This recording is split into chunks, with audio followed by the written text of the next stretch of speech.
Hey everybody, welcome to the stream. Let's see, let's get the game. Yeah, we got sound. Cool. So yeah, we are on part 3 of Tyranny.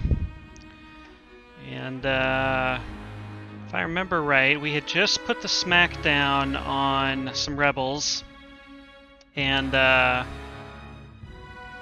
we'd given a rebel general, I don't know if she was a general or not, but we had given her kind of an honorable death, for what it's worth. But we are still firmly in the camp.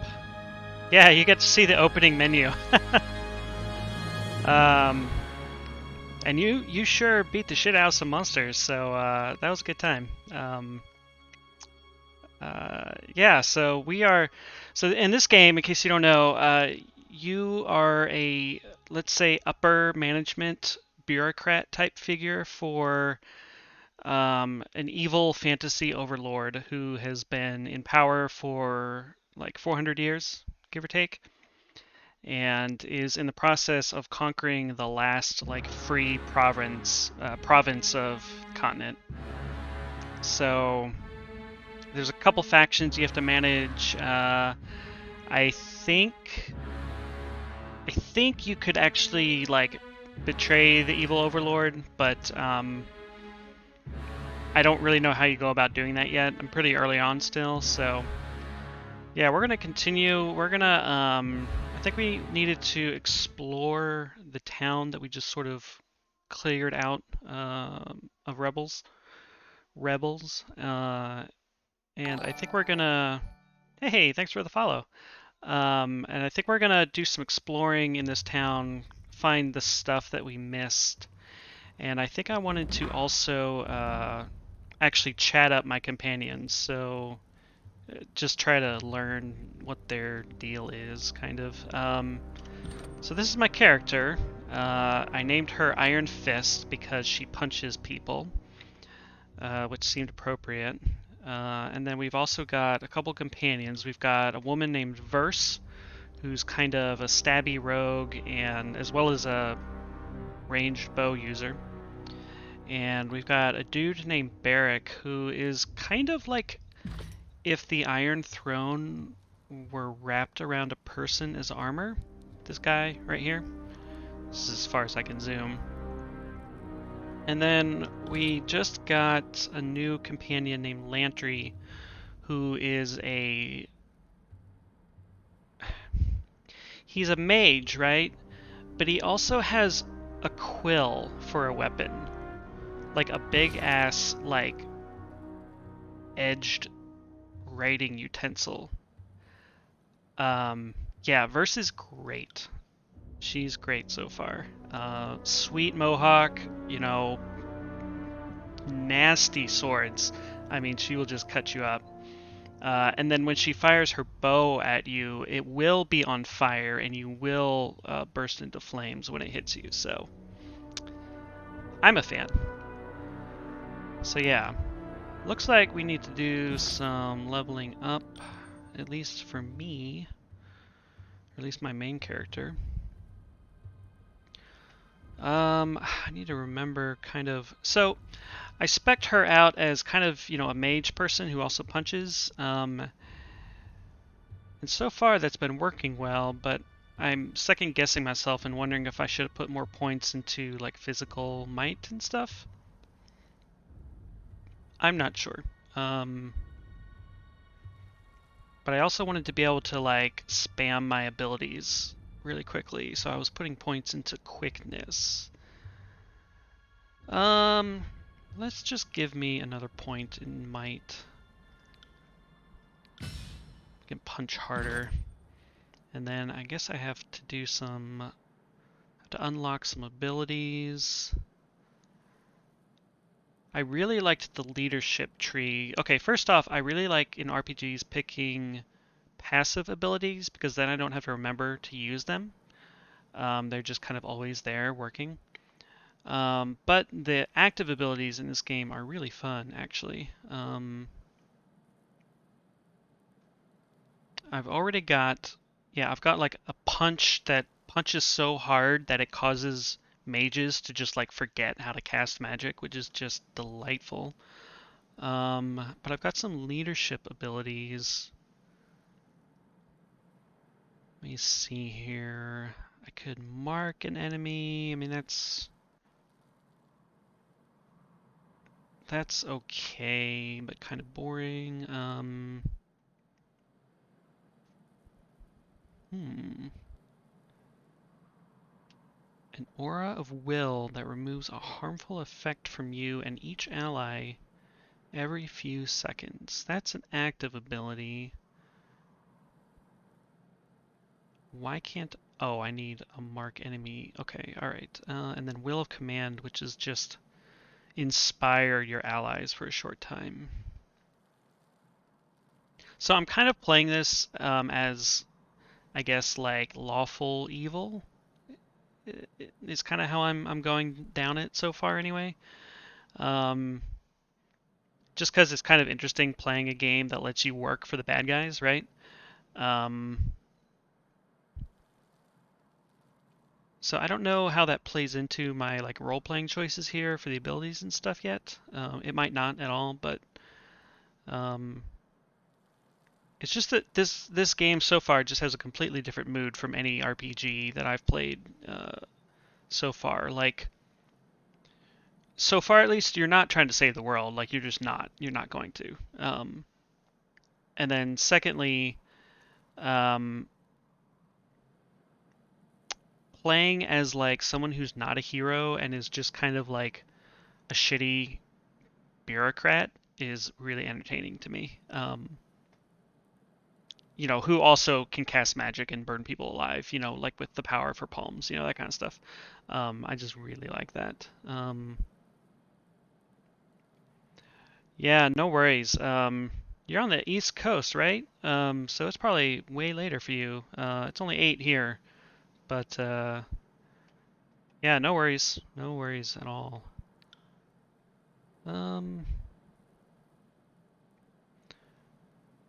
okay, some of these abilities mentioned a so-called thrust attack, and I don't know what that is. I have a palm strike, arcane charge, shard strike. Okay, well, I guess we're not going to know what that is for now. Oh, adds armor penetration to the thrust ability. Yeah, I don't know what that is. That's alright.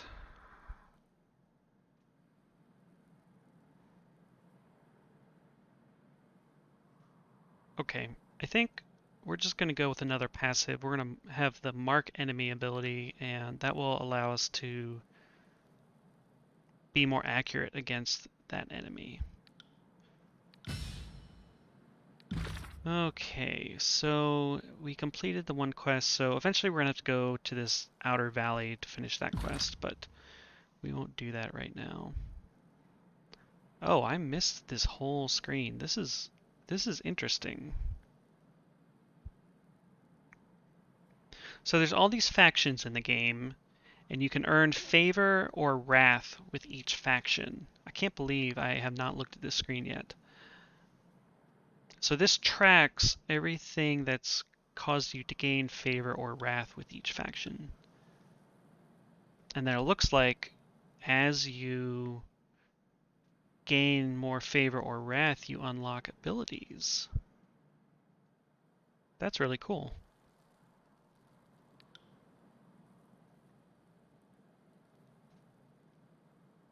So the two main factions we met so far are the Scarlet Chorus and the Disfavored. The Scarlet Chorus are an army that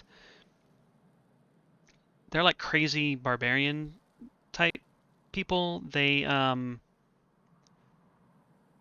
when they win in battle, they take prisoners, and the prisoners can either choose to join the Scarlet Chorus or die. You know, they're just straight executed, which leads to a pretty undisciplined fighting force. But they have this whole thing about the strong, you know, will rise to the top, blah blah blah, that kind of thing. Then you have the Disfavored, which is another army, who they're like your kind of disciplined Roman soldier type army, and they just want to kill all, you know, vanquished enemies. They're not really interested in recruiting. So because it's kind of entertaining, I've been trying to favor the Scarlet Chorus. I just think it's an interesting concept.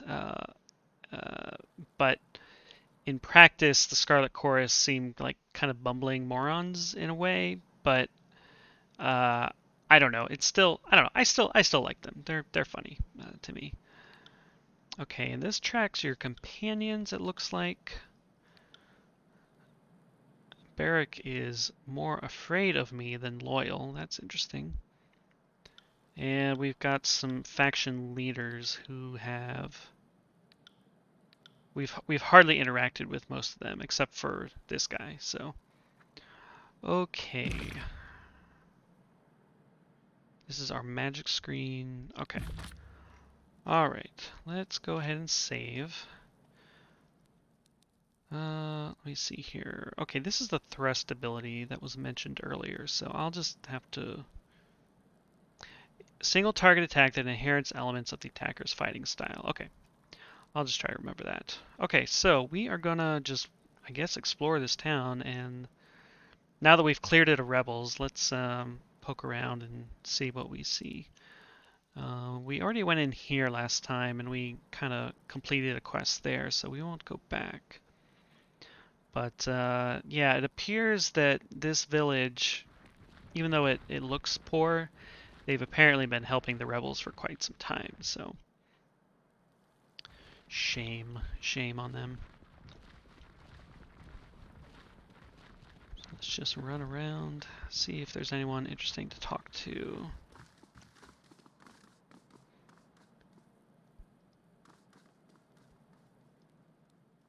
The other thing I like about this game is it's supposed to be quite short compared to your typical epic fantasy RPG. And the plus side of that is that they built in a ton of different choices and paths for the game to take. So it's easier for you to replay and try different things and see how your different choices can affect the game without having to replay like a 100-hour RPG. This one is supposedly shorter, like in the anywhere from like 20 to 40 hours, which is still a lot, but a little more manageable than, say, Skyrim or Witcher 3 or, you know, anything like that. I'd love to replay Witcher 3 someday, but it's a big ass game.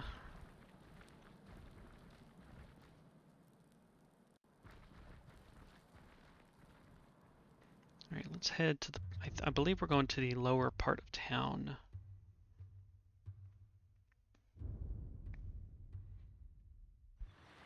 This is actually the first time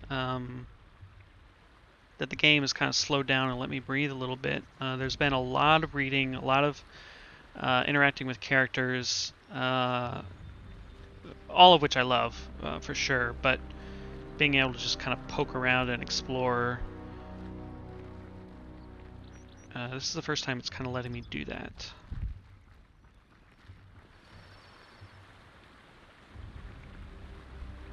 But since the game is shorter, you know, there's a lot of, or I should say, a lack of fat and padding, I can already tell, compared to other games. So again, I'm a fan of the choices they made here so far. Oh, right, this is the rope that we climbed across earlier. Okay, so before we continue on to the world map, I'm gonna actually chat up my companions. I haven't really done that to this point, so we're gonna try to get to know them better. See what they have to say, what they think of me. So we'll start with Verse. So she is a fan of me, it looks like. Verse bows with an added flourish. What do you need? Tell me something about yourself. If you insist. I'm a Scarlet Fury. That should raise some flags for you. It means that I'm good at killing, and more importantly, that I enjoy it. What I won't enjoy are the pleasures of funerary rites packed with weeping mourners. Someday I'll fall in battle, and then they'll roll me into a mass grave or heap me atop a shit-stained wagon. One more anonymous, knife-riddled piece of meat. Until then, I plan to take whatever I can from life and Have a little fun along the way. I like Verse. She's fun. She's good. Tell me about your life before the chorus. Life? What life? As far as I'm concerned, I didn't exist before the chorus. There was some girl in a farm wearing my face and talking with my voice, but she wasn't me. Sometimes she would sneak out at night, take a scythe, and have some fun with the livestock. Our shared interests began and ended there. Oh, have some fun with the livestock. I mean, with the scythe? Just straight murdering cows and sheep. Alright. What of your parents? My mother ran a successful farm, and I worked it for a number of years before I found the chorus. She was a hard, bitter woman, acted like the world owed her something. She never talked about my father, though I figured out a thing or two about him later on. He was a merchant from the Northern Empire who took a liking to her, and she him. He stayed around only long enough to get what he wanted. But never mind him. My mother never had what you would call taste, so he couldn't have been terribly influential to me if he did stick around. Do you ever wish you could do things over and end up somewhere other than Kairos' army? Kairos is the evil overlord, the great power. So, just as a quick refresher, we have 7 days to complete the conquest of this town or valley, I think, this small region. Otherwise, the evil overlord has cast a spell that will just kill everybody in the valley. Whether they're rebels, whether they're Kairos' own army, just murder everybody. So everybody is highly motivated to resolve this situation because otherwise everybody's just going to be wiped out. So there's a timer at the top of the screen. From what I understand, you have to try really hard to run out of time, but it is possible. But that's kind of the motivation for everybody, at least in this first act of the game. So yeah, do you ever wish you could do things over? That's as naive a question as I've ever heard. Kairos is everywhere. If you aren't in the Overlord's army, you're being trampled by it. Of course, I could have labored on the family farm into my maturing years, married some dolt and littered him a nursery of squealing piglets. Having my body torn to pieces by smaller versions of me sounds like fun. Then one day, when I decided enough was enough, I'd slit my husband's throat over breakfast and run off to join the chorus anyway. My way saved a lot of time. Verse smooths back the feathers in her hair and shakes her head with a smile. We're going to choose You're a Killer. Better to stick with the chorus. I agree. I've gained even more loyalty with Verse. So how did you get conscripted? How did I think you have the wrong idea about me. The chorus didn't take me as a sobbing maid. I strode into their camp and enlisted. Someone tossed me a dented blade, I lived through initiation, spent a week butchering my neighbors, and moved on with my new kin. I didn't waste time with goodbyes. My mother had long since died, and the rest of my family were louses. The girl I used to be? Even she knew that she was worth more than all of them combined. Hey, Dentelos, welcome back. We just left the town, I guess we're in the outskirts of the town from the end of the last stream, and I'm just going through chatting up my companions and getting to know them a little more. But welcome back. What is the significance of your feathers? We are getting awfully chummy, so I guess you deserve a story. She's loyal enough to me, so she'll tell me what the deal is. My mother kept a messenger bird, Witterbeak. He was an angry old bastard, spoiled from living the high life. Squawked in my window every single night. Pecked my fingers while I fed him only the fattest, juiciest mice. When I left the farm to join the Scarlet Chorus, I wrung that ungrateful little fucker like a dish rag, plucked his feathers, and gave his carcass to the mice. It felt like justice. She slides a crimson feather from her hair and spins it in her fingers. I also like how the feathers catch the breeze. Helps me keep my balance, especially when I'm moving fast. She slips the feather among the others and smooths it back. She's the best. I love her. Alright, enough questions about your past. Tell me about your time with the Scarlet Chorus. The Scarlet Chorus is mostly for madmen and peasants with rusty daggers, but it's also a little niche of freedom that I never had. Once I survived training and met my Scarlet Fury sisters, I saw a different side of the Howling Mob. Tell me about your training. For new recruits shoved to the front lines, training means surviving the first battle. Anything beyond that is for the fighters who show potential, whether as blade dancers or arcane madmen. There's nothing in the world like getting put through the paces as a Scarlet Fury. Every day is a test of your commitment and passion. Failure means death. The first few weeks were the hardest, but also the most rewarding. I earned my name, picked up some quality weapons, and met my sisters.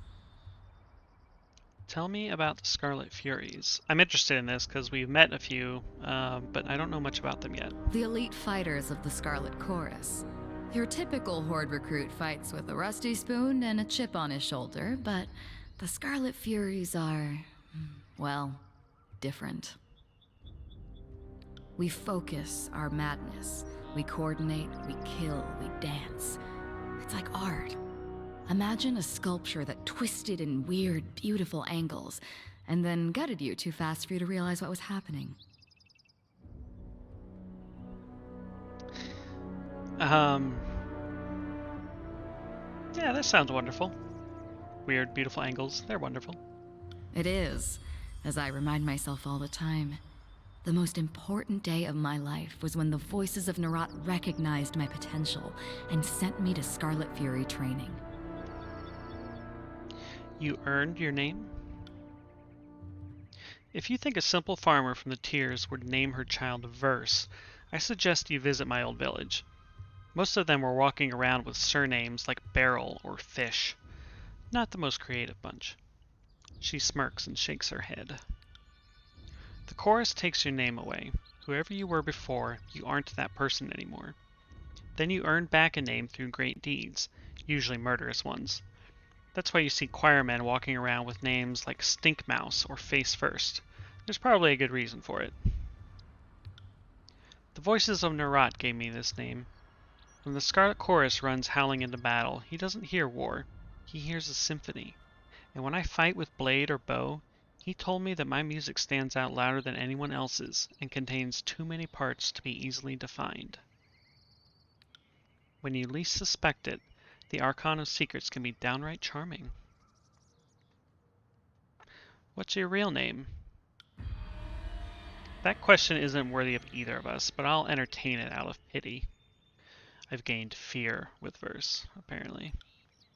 You already know me by my real name. It's Verse. Are you looking for whatever arbitrary collection of letters and sounds my mother thought was appropriate when she didn't even know me? Then you're out of luck. I buried that name long time ago. Long by my standards, anyway. It's funny when you find typos in an RPG. It's not that funny, but, you know, it's notable. Anyway, let's continue. Tell me about your weapon skills. When I was just a kid, it didn't take me long to realize I was a natural. I could pick up a rusty kitchen knife and skewer a rat from across the room. The Scarlet Chorus gave me opportunities to further educate myself. My sisters were always a bit surprised by how quickly I took to the two different fighting styles. She frowns for a moment and then shakes off whatever she wanted to say. With so many words, you can forgive a few. Yeah, no kidding. I'm not I'm not holding it against this game. This is like obviously several novels worth of text in one game. All right, let's go back to questions about the Scarlet Chorus. Before, you hesitated when you brought up your fighting styles. Why? I don't remember that, but... Notice that, did you? It's a matter that I'm not used to discussing. Mostly because I don't know how. I mentioned before that I'm good at picking up different weapons and fighting techniques. The truth is, I'm better than good. I could flay a man so cleanly that I'd leave a single strip of skin behind. He wouldn't even need to be tied down. That was one of the first things I discovered about myself after joining the Scarlet Chorus. The voices of Nerat recognized it in me as well, which is why he singled me out for Scarlet Fury training. Go on. My sisters were the masters of their fighting forms. Since they died, my style has changed, almost like I can kill as they did. I could pick up a bow, a lance, anything really. I could tear someone to pieces with a weapon that I only watched my sisters use. She's like a murderous savant. I don't know what it could mean, and that worries me. Interesting. I'm intrigued by her abilities. So who are your sisters? Who were they would be more appropriate. Three Whispers, Red Geyser, and Seeking Sheath. Best fighters I ever met. There wasn't a foe we couldn't take down together. Our fighting styles complemented perfectly, so we divided up the killing work like bards sharing a song. At least we used to. Okay, we're going to ask about her former colleagues. I'm guessing there's a mystery or a story there about what happened to her former sisters. Tell me about Three Whispers. She was as calm as the surface of a pond and light on her feet. More than one foe tripped and fell on their own blade due to Whisper's crafty footwork.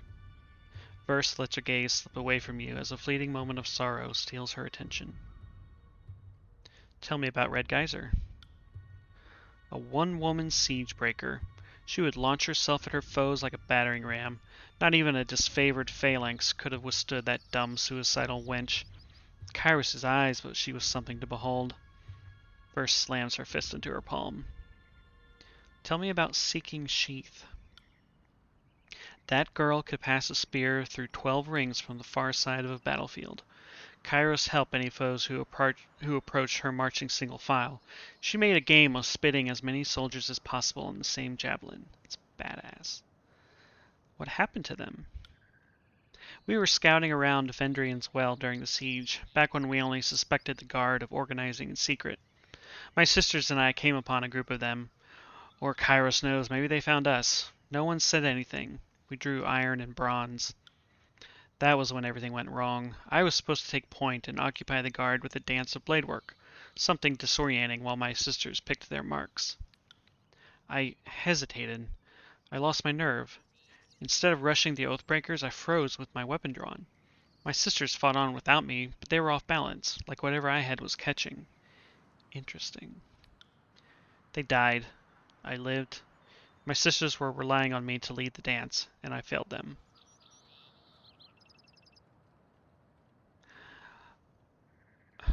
Okay, I can be sympathetic, say caution stayed your hand, or I can be a little harder and say your actions were inexcusable for a fighter of your station. We're going to be a little harder with her.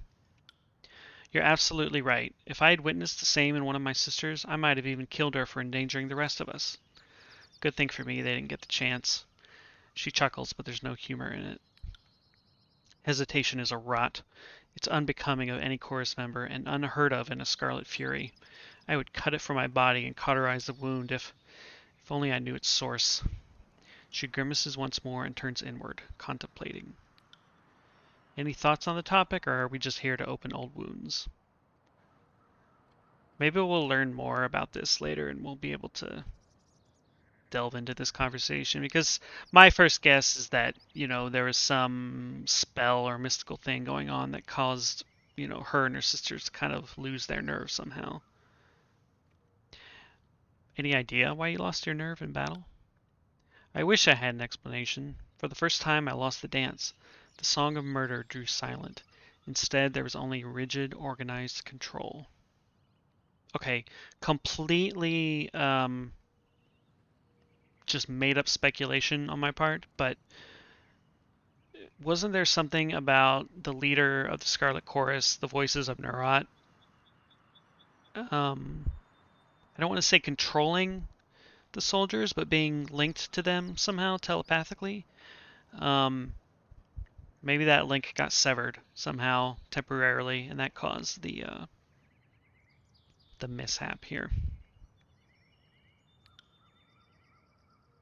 Okay, this is Barrick. Oh, it's the other guy. Okay, all right. Well, maybe he was. Well, no. Okay, yeah, all right, fair enough. Barrick.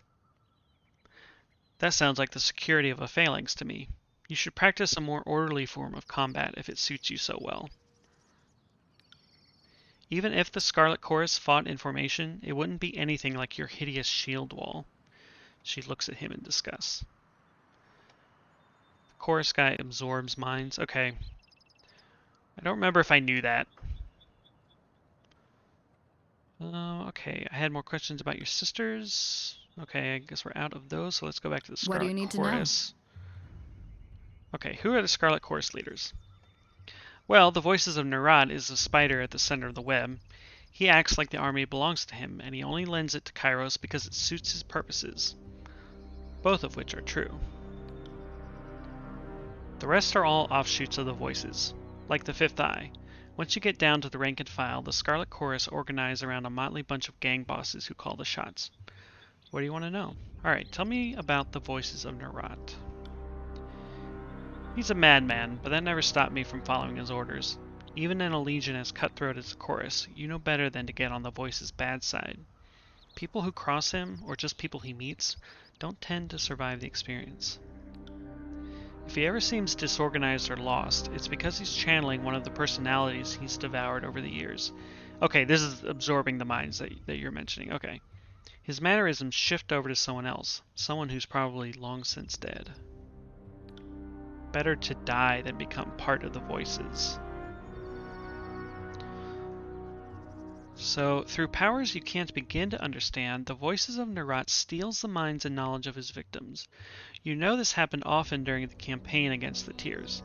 What he gains from this ability, beyond his apparent madness, is anyone's guess. You know better than to ask him about it directly. Okay, so reconfirming that he absorbs these personalities. So what makes him so powerful? He's the Archon of Secrets, and he didn't earn that title lightly. People say that he knows more than every sage in the Tears combined, and that he can think 1,000 steps ahead of the other Archons. It would be putting it lightly to say he's never alone under that disapproving helmet of his. If you make secrets your business, I guess having people constantly whisper in your ear is a good thing. I usually want people to shut up, but to each their own. So tell me about the Fifth Eye. A walking nightmare, that one. I couldn't begin to guess who lives under that armor and speaks with that reedy voice, but I'll tell you what I know. When your world is built on secrets, it pays to have a few extra eyes. The Voices of Nerat has eyes in abundance, some that he keeps close and others that he sends out in the wilderness. Whoever the Fifth Eye was before he came into the Archon's service, now he's just a half-mad, jabbering speech hole, a bodily function. In other words, an eye. So wait, Nerat's eyes are people?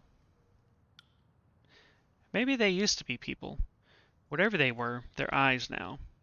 Folks like to whisper that the Voices of Nerat takes his servants and cuts out all the extra parts that they don't need. She makes a quick snipping gesture with her fingers. So, again, I really find the Scarlet Chorus to be fascinating when you kind of read about them. The personality of the characters themselves, outside of verse anyway, are just a little more like, I don't know the word to use. They just seem like generically crazy, you know. But then you read about this background lore about them, and I really like it. That's why I sided with them in the intro sequence. So I really like finding out this weird stuff about them. I just wish that their personalities were a little different. Okay, I do have the DLC. My impression is that it just sort of uh, integrates into the game seamlessly. So, or for the most part anyway. So I'm looking forward to learning more about them. Bonus quests for the companions. Excellent. Well, I'm all for companion quests in these games. So that's good. I once heard the Voices and the Fifth Eye in a tent together. The Voices kept screaming, "Redundancies! Redundancies!" every time another gout of blood would spray on the canvas walls.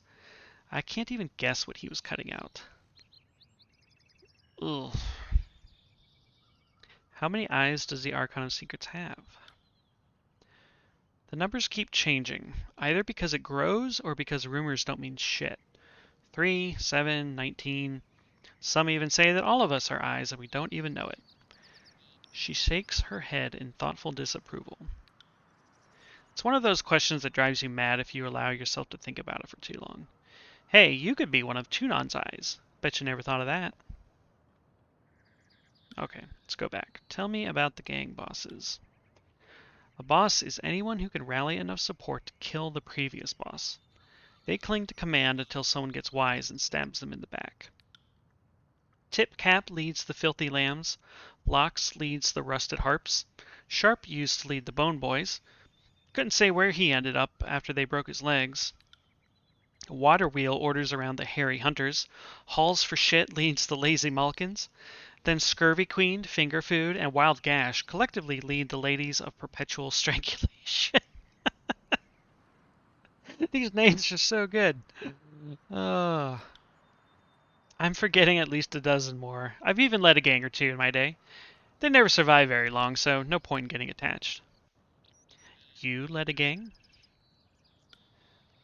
Don't act so surprised. I can crack a whip better than any of those daisies at the disfavored labor camps.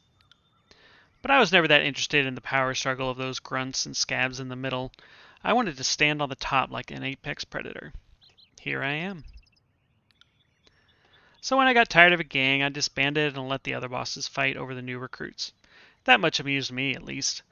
Some of my old mates are still alive and hanging around wherever they ended up. Alright, so that's What do you need all to the know? questions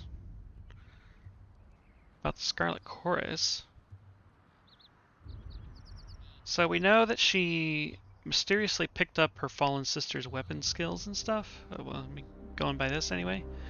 But we don't know how.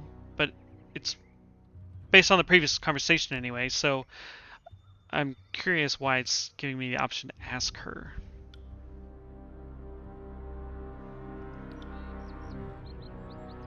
Okay, Scarlet Furies share a sort of link. It's how we coordinate our dance in the heat of battle. We don't pass messages or anything, but our emotions and intentions sync up without words. She starts worrying one of her knives. After a moment, she sighs and slaps the blade back into its sheath. Go on. The one thing I always knew was that I felt this connection more keenly than my sisters did. I could pick up nuances that they missed, and I could feel them from farther away. When my sisters died, I felt each of them getting yanked out of my brain like someone pulling snails from a garden. But some of their slime residue was still there. Does that make any sense? So, I would take comfort in that, or you should exploit this skill to its fullest potential. We're just gonna go along with verse, basically. Like, yeah, exploit the shit out of this. Skill? Not sure if I'd call it that. There's something parasitic about it, but I take your point. If there's an advantage to this thing I'm experiencing, I'm not above using it against our foes. No matter how you paint it, some part of my sisters broke off in me when they died, and now I'm left to deal with it. Just another day in the tears, right? Alright, what are your thoughts on the Disfavored? Nothing positive, I would imagine. A warren of self-entitled children so wound up in delusions of honor they're likely to hang themselves by their own high standards. I wish they had stayed in the Northern Empire where they belonged. Then we could get some real work done in the tiers. What do you think of their leader, Graven Ash? I've seen enough of that high-minded braggart to know that he's all duty, nothing but a charismatic, broad-shouldered scarecrow. He calls himself the Archon of War, though by the way he stalls his forces waiting for a better strategy to present itself, you would think he's afraid of battle. Barrick is not happy about this statement. Watch your words. I would not hear of you talking of the Archon this way. A growl ripples through Barrick's armor, accompanied by the sounds of bending metal. Was I even talking to you, Junkyard? And no, I will not. You would think that someone more deserving would take Ash's mantle from him, but the Disfavored have this cult of personality built around their great general. In their eyes, he can do no wrong. What about Ash's connection to his troops? Graven Ash protects. His soldiers keep harping on those words like they mean something. I don't deny that the Disfavored can take a few extra lumps on the battlefield, but that only speaks to their thick-headedness. If anything, it's only true because his soldiers place that much trust in it. I've seen the power of suggestion do stranger things to people. Could that be possible? We're talking about a man who's centuries old and wears glowing armor. You tell me.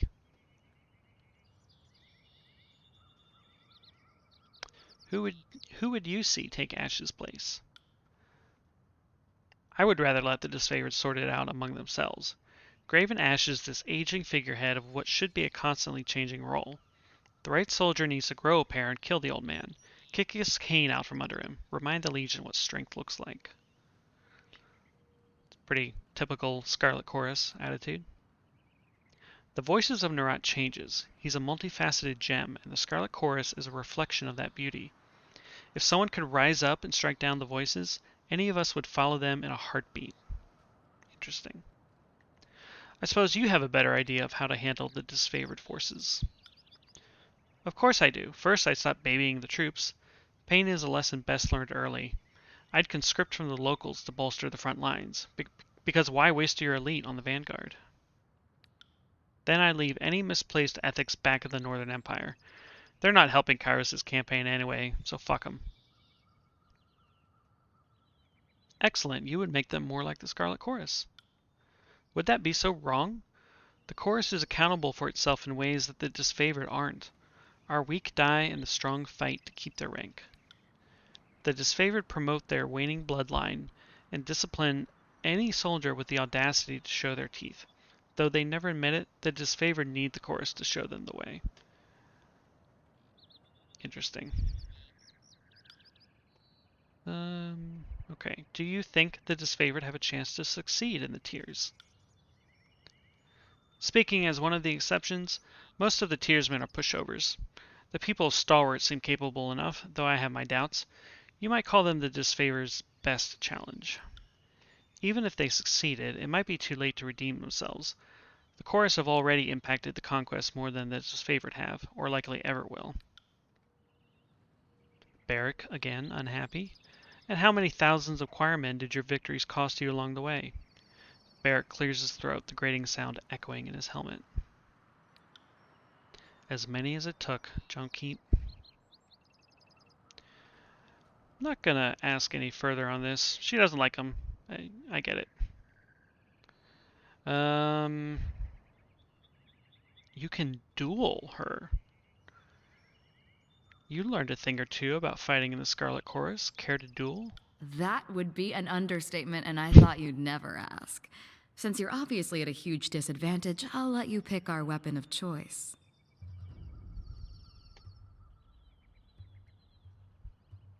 I hope I don't kill her.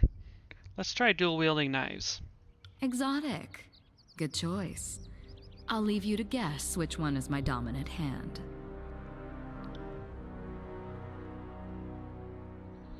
Oh, she trained me. Okay, interesting. I did not realize that was what was happening here. Verse slashes and parries with unrestrained ferocity. At times it becomes difficult to follow her movements. After taking more than a few cuts, you learn to relax your eyes and better follow the subtle motion of her dance. You held your own. Call me impressed. Need anything else, or did I tire you out? Okay, cool. So, I didn't catch what skills that I got. I can take a look. But the nice thing, too, is that it didn't take like 4 hours like learning those spells from our other companion did. Okay, what do you think of those who defy Kairos' authority?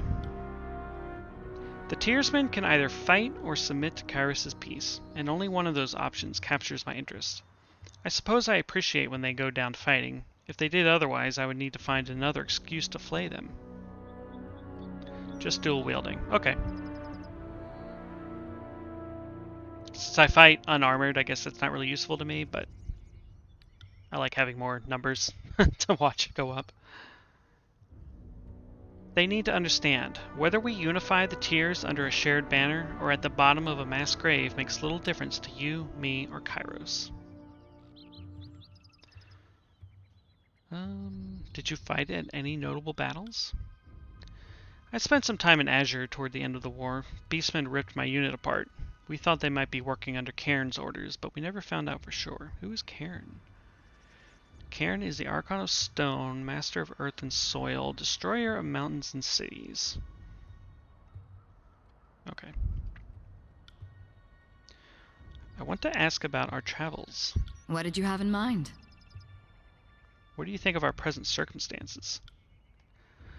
Well, there's an edict hanging over our heads. As far as I'm concerned, the incompetence of the Disfavored got us into this mess, and it will take the fury of the Scarlet Chorus to get us out of it. In other words, nothing ever changes. What do you think of our travel companions? What do you think of Lantry? I've been meaning to ask you about him. Lantry is talkative, reads when he isn't writing, and brings as much to the battlefield as a sick bird. To be fair, Lantry has died more often than anyone else so far. The warriors at your side shouldn't suffer from Elder's aches in their sword arm. You would be better served by putting him out of his misery. Well, I don't know Lantry well enough to consider him a friend, but we do need him. And that's all you need to know.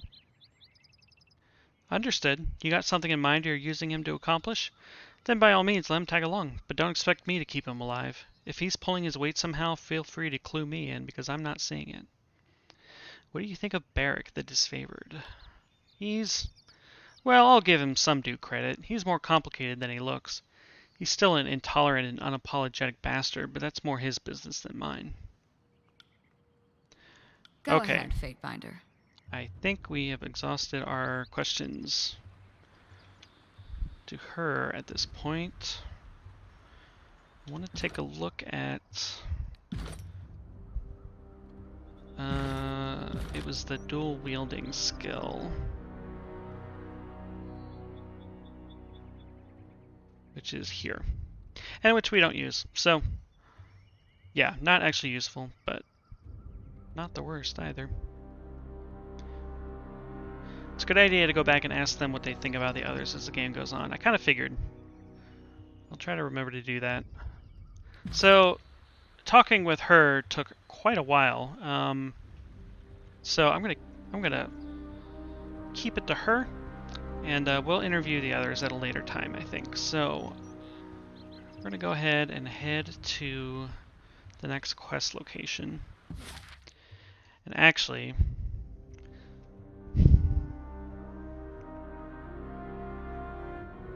well, all right, let's go to the Scarlet Chorus camp, because that's where we have to stop there anyway. Okay, we have an encounter. You're following the road through an expanse of scrubby woodlands, crooked oaks, and dry-needle pines grasping towards the sky, when you catch the sound of children's laughter filtering through the trees. Creepy. Ignore and continue. Let's investigate the creepy laughter.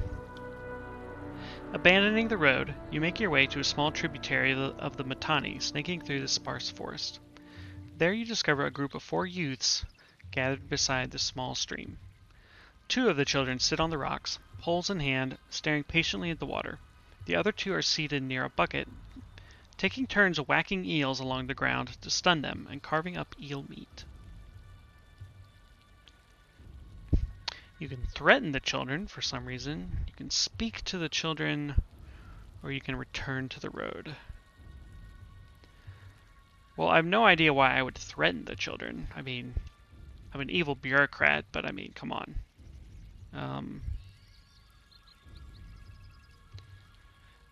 I'm going to regret this, but let's speak to the children.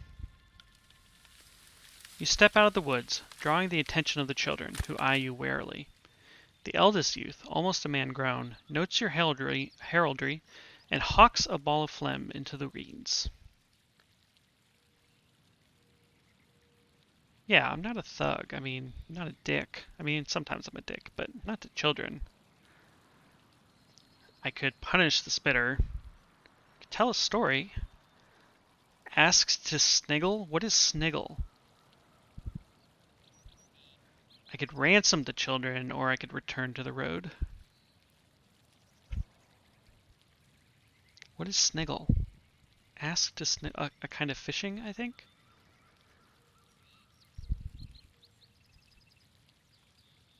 Okay, yeah, let's sniggle, as one does. You've gained favor with the Vendrian Guard. Alright. Though initially wary of you, the youths relax as you sit with them, poking your bait into the snig holes and waiting patiently for a catch. Eventually, you hook one of the eels, hauling the hissing beast from the stream and cracking its head upon the stone until it goes still. You thank the youths for the use of their pole and return to the road with your catch in hand. Sweet. So we're well fed, which is delightful. Okay, Vendrian Guard like us a little more. Great, cool.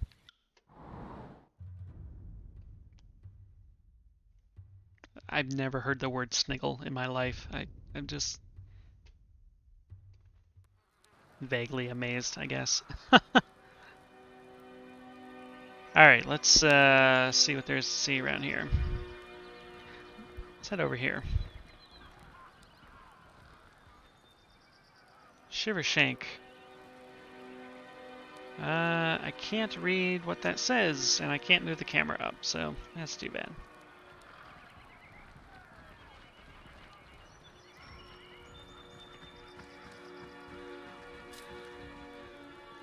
Yeah, I didn't want to like voice the whole kid thing, but yes, I didn't want to know what that was, and yet I did it anyway. So fuck me, I guess. Death Knell, do you have anything new to say?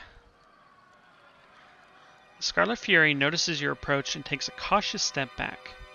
Fatebinder. Okay, nothing new to see.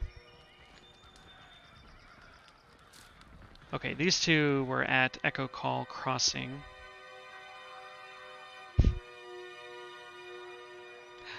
Where are my manners? I forgot to cast my incantation of crying like a coddled North girl over a few dead soldiers. The blood chanter pounds his staff to the ground, his sunburnt face twisting into a harsh scowl. I will not be lectured for a failure to show widow's weakness. Now where is that? His vision snaps to you. Fatebinder. Lord Binder, the disfavored soldier waves you closer. We've been waiting for you.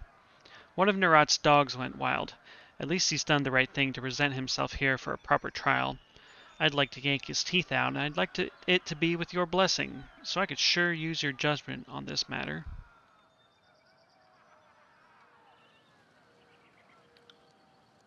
Ah, we meet again, good Binder. The familiar blood chanter grins ear to ear. Perfect timing. I was just thinking about our teamwork at Echo Call Crossing. The disfavored have accused me of multiple murders. I am not guilty of these charges and have nothing to hide. He grins from ear to ear. The truth can only exonerate me, so I will happily submit to your judgment. Who represents the aggrieved party? I do. The warrior steps forward, saluting with a resounding clatter. Salvaros of the Disfavored, am claimant and witness on my behalf of my fallen shield brethren, Devona and Sevius the Swift. That's a serious charge. Tell me everything. 3 weeks ago, we were in the eastern end of the valley. We are on assignment to keep Vendrian Guard runners from leaving and reinforcements from coming in. Bitterquip and some Scarlet Furies came with us for... His voice falls flat for an awkward pause. Support. Well, our trail puts us between two Vendrian Guard patrols. Thinking they have us outnumbered, they draw bronze. We close ranks and fight together. It's a rather rousing melee, and the Oathbreakers give as good as they get. But among the dead, a dozen conscripts and 2 disfavored. You dance around the important details, Chanter. The soldiers jab a finger at Bitterquip. Right as the enemy spots us, you started working your mystic symbols. I saw panic in their eyes when we first stumbled onto each other in that clearing, but once his magic started flying, the only thing in their eyes was bloodlust. Interesting. What sort of magic did you use? I don't talk the craft outside of the guild, but I can't defend myself with silence. The blood chanter clears his throat, measuring his words carefully. I invoked a spell of frenzy and directed the chant at the enemy. They could move faster than our party, and letting them escape would undermine the mission, so I fueled them with rage to get them to stand and fight. There! He just came right out and admitted it. The Oathbreakers usually can't fight their way out of a burlap sack, but he grants them the gift of a stink badger's courage. The warrior rests his head in his hand. Madness, pure and simple. The Furies were dumbfounded and folded, and that's when Devona and Sevius the Swift dove into the fray. Devona caught a javelin in the eye, just stupidly bad luck. As for Sevius, after the battle he had been run through 19 times. Graven Ash couldn't save him. Salvaros has his facts in order. I would concur with his assessment. Blood Chanter, is that all you have to say in your defense? I've done no wrong. Are you daft, or was your mother too busy mounting the tears to teach you right from wrong? You are not enlightened, so I can forgive your ignorance. If you were illuminated in the ways of the arcane, you know that Kairos' law does not hold the mage culpable for that which cannot be controlled. What sort of chorus delusion is this? Interesting. So, Bitter Quip is citing Magician's Folly. I'm remembering that my character is like a lawyer, basically. If in battle for Kairos' glory, a mage inadvertently harms someone protected by Kairos' peace, the mage is not legally at fault. You have gained favor with Tunon. Cool, okay. The Fatebinder actually knows her law. As I said, I have no doubts that I'm in the right. You must understand, the chanter grins broadly. My heart is heavy with regards to this tragedy, but my conscience is clean. That's insane. This wasn't a gout of fire that went awry. He used his magic to enrage the enemy into feats of strength. How is that not a crime? Spend a decade mastering the craft of a magic, and perhaps you will understand why this law must exist. And why is that? So you illuminated folk can lord your knowledge over the rest of us and excuse each other from reckless misuse? The warrior lets out a low grumble. You're all toying with things only Kairos understands. Nothing good comes of mages. Probably true. You gripe, but if this law didn't exist, I could argue that Graven Ash hasn't been protecting the Scarlet Chorus from harm the way he has the Disfavored, and I could demand Tunon punish such misuse of magic. But the law does exist, so I do not. I am ready to pass judgment. The case is a simple one, is it not? So do you think he's guilty? He's not guilty. Wrong question. It's not what the Fatebinder feels, it's what the law says. He clears his throat with a smug smile. So then, what does the law say?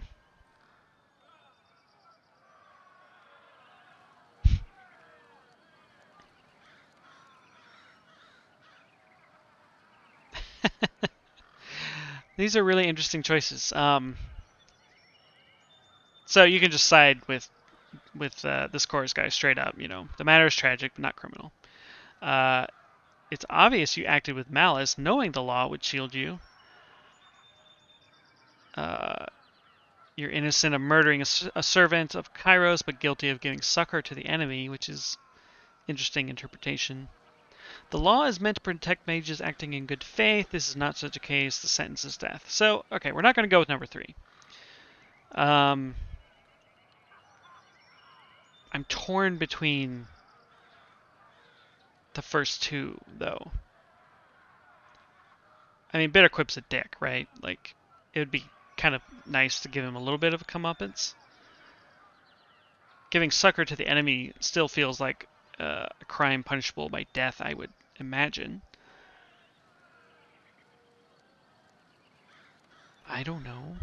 I kind of don't want to make, Verse mad. And we're already kind of not friends with the Disfavored, so I mean, it's not like siding with them in this way is really going to make that much of a difference at this point. And I don't really want to change my mind either.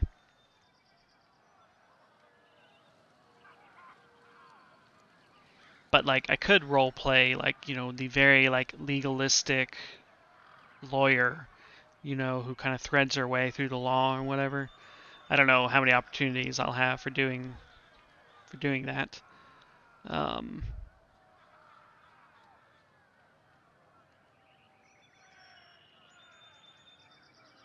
Okay, I'm gonna go with number 2. You're guilty of giving succor to the enemy.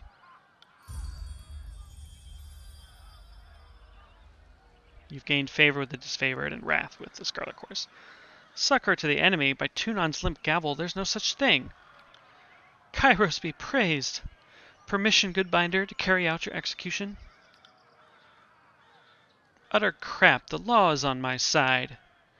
His right hand darts into action, his index finger tracing mid-air the lines and curves of a spell. We'll watch the fight without interfering. The Blood Chanter first attempts to frenzy you into fighting at his side, but when you resist the pathetic pull of his magic, he, in a panic, turns it mingled in a burst of fire on the disfavored soldier. The soldier utters a guttural cry that could rival a beastman's and cleaves the chanter cleanly in two with but one heft of his sword. You watch the halves that were bitter-quipped topple to the ground and give the soldier a cautioning nod of approval. Alright. I'm fine with it.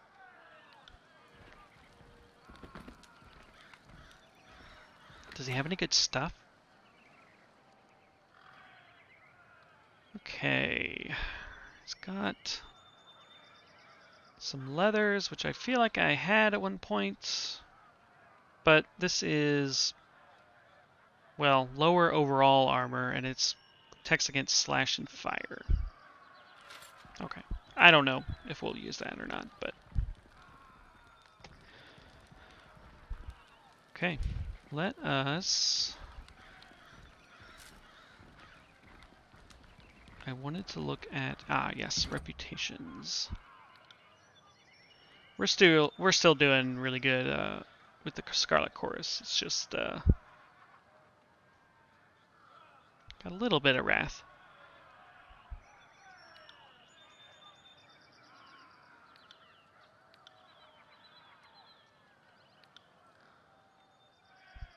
Okay. Let's have a chat with her real quick. Yep. Nothing there. Salvros.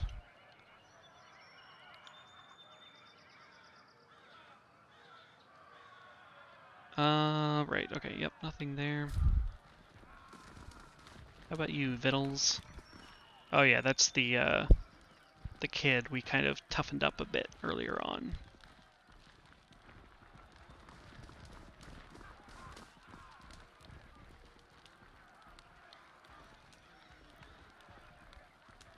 Maybe, let's see, how much money do we got?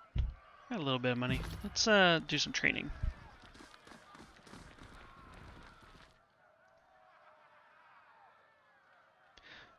Welcome back, Fatebinder. We hear you've been helping out around camp. I know the Fifth Eye appreciates it, as do the likes of us. Okay. Yes, training. We'll make this valley burn. Burn, motherfuckers. Okay. Let's train some more lore. Yeah, I was gonna check. Yeah, I see there's someone in front of the tent, so we'll chat them up.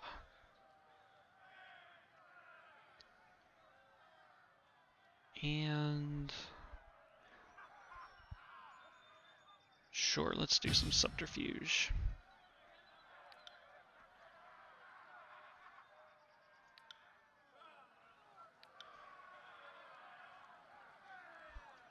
Maybe we'll boost him as well.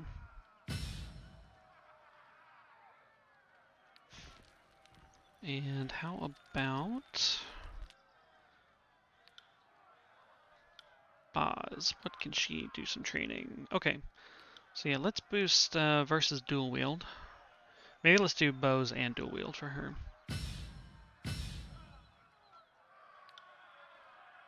And maybe we'll do another unarmed combat. Great. Okay, Siren. Great. Cool. A young woman stands flanked by a pair of soldiers. The ornate headdress cresting her brow lends her otherwise small figure an intimidating aspect. From gear to gown, everything about her starkly contrasts the wretched state of the camp.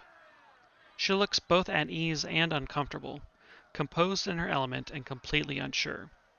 She turns to you. Oh, look. Mother has returned. Have I gotten out of line? Have you come to punish me? Am I a bad girl? Or do you just want to use my power? Her face takes on a mock-serious demeanor as she speaks, and with her words you hear the sound of a breeze rustling through the forest. It's at the same time calming and distressing. The girl smiles. Do you remember me, Fatebinder? Now don't disappoint me. You used my flock as chaff for the Scarlet Chorus. You took my people, the followers of Siren, the Archon of Song. I do remember this. But as a refresher, when Siren, the Archon of Song, used her power to enthrall people into the Scarlet Chorus, her abilities worked too well. After a disfavored soldier attempted to enlist, conflict broke out between the armies. You allowed her enthralled followers to be sent to the front lines to prove the value of conscription through action. The gentle breeze of her words gains force as her eyes harden ever so slightly. She takes a small step forward, and the soldiers to her side move in, barring passage with their weapons. She looks at them and rolls her eyes. When she does, the sound of the approaching storm fades. I already love her. She's amazing. Do I look like I can hurt her? She returns her gaze to you and leans forward as if to share a secret. Honestly, what passes for guards these days, right? Not anything like the disfavored guards you gave me. It's a shame they died the way they did. During the Vellum Citadel campaign, Siren used her power to enthrall sages who crept beyond their stronghold. When the mages started to spout off forbidden knowledge to the forces of Kairos, you punished the disfavored soldiers responsible for killing the sages, and ordered several members of the Legion to serve the Archon of Song as personal bodyguards.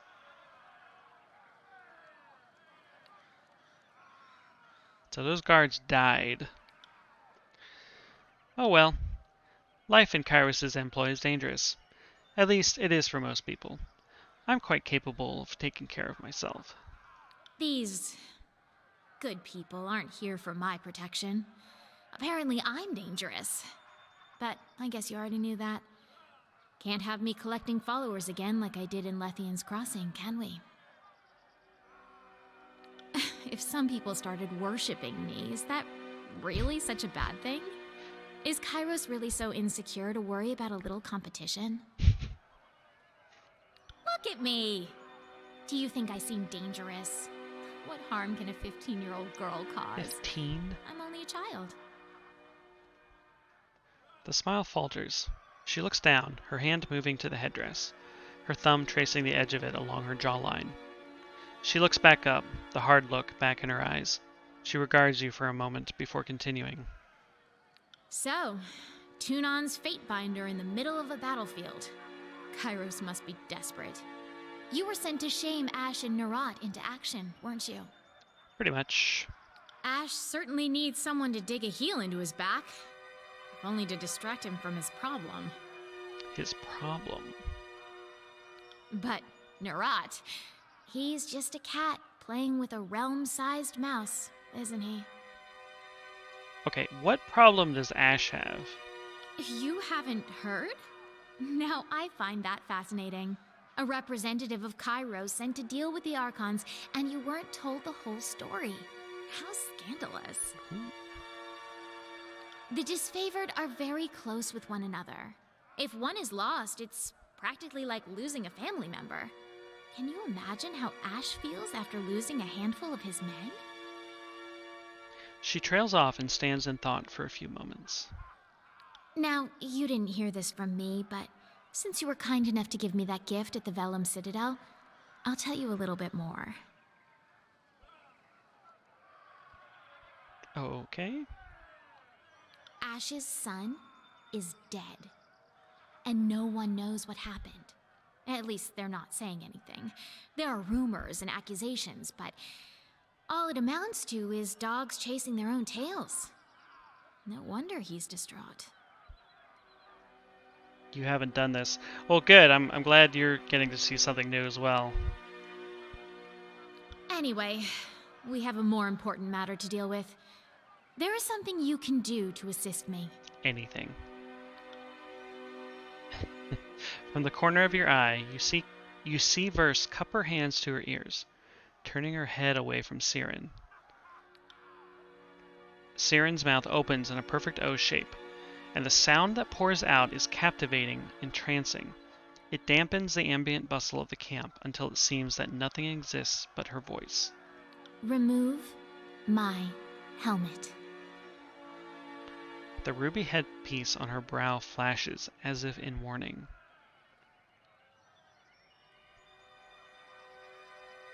Alright, well. You have 3 different choices of yes, Your Majesty, but we're gonna be smarty McSmartpants and go, what are you trying to do to me? Really? That's it? How disappointing. It was worth a try, I suppose, though it appears to have been a colossal waste of effort. She sighs and gives a sheepish smile. I can't say that word, sheepish. I guess I just did. I hoped you would assist me in a delicate matter, but it appears you're more nuisance than help. I have no further use for you. Perhaps later. You're dismissed, Fatebinder. Ouch. I mean, I would have helped. Let's glare silently. I want to glare at her. I said dismissed until I have further need of you.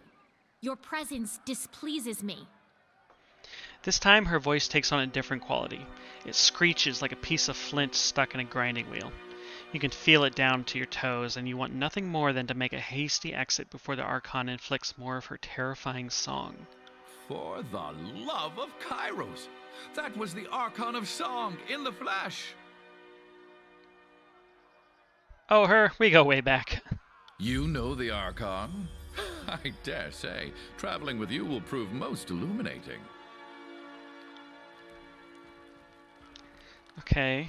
I'm all for doing a side quest for you, Siren. The one in the tin barrel. Remove my helmet. You address me, lady? Finer craftsmanship I have never seen. You wish the helmet removed? Beric hesitates before Siren. He seems at once ready to follow her order and nervously uncertain. Okay, well, I am in command, so I will allow Beric to remove the helmet. Yes, Fatebinder. I am the Archon's instrument, the devoted envoy of her beautiful song.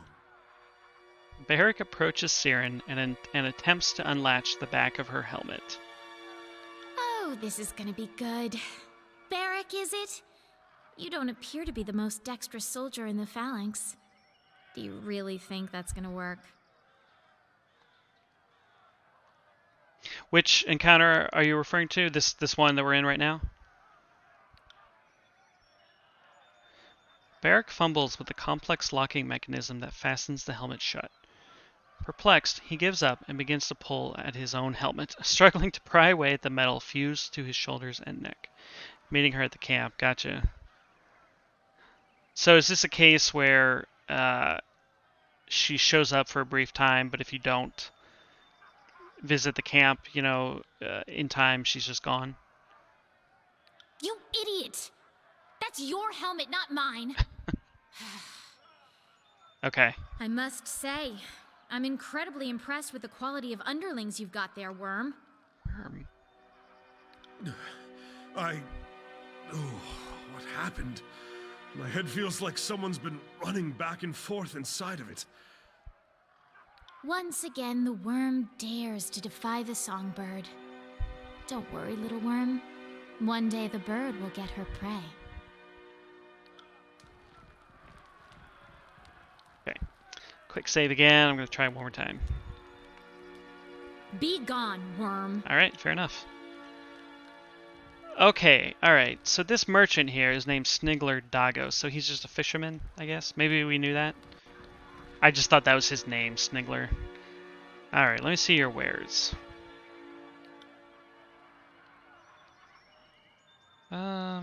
Actually, I wanted to check something.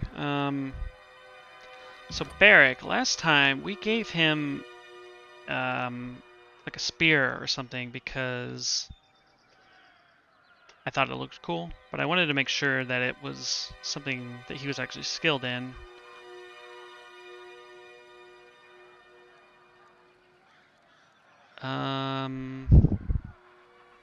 Great swords, warhammers, and axes.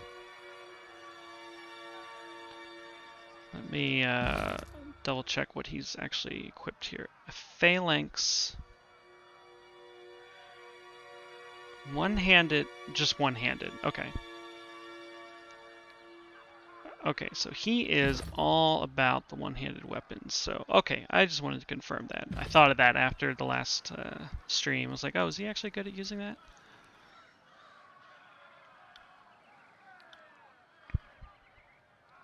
Okay, what do we have? We have a staff. Let's see, I guess we can filter by junk, correct? Yeah, let's sell all this stuff.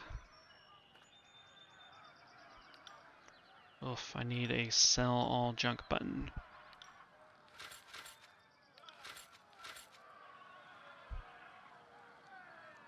It's a decent amount of money though. Our consumables, all of our armor that we can't use. Or I should say, don't want to use. I'm gonna hold on to this heavy armor for now and see if there's anyone else who can use it. And we've got a couple weapons that aren't really that interesting. Oh, we've got those iron ingots. And this is just everything. Okay.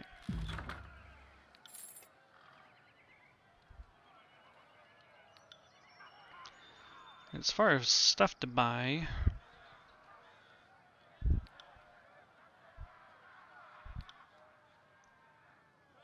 what is this? This is one-handed and thrown weapons. Let's compare with what Barrick has now. Greater recovery.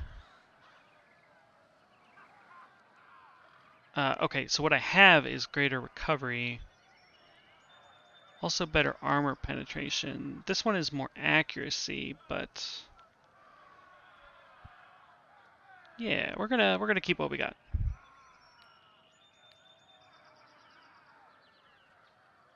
And then this, I assume, well, I shouldn't assume. Yeah, no, that one is not as good. And then, okay, so we've got a bronze dagger here.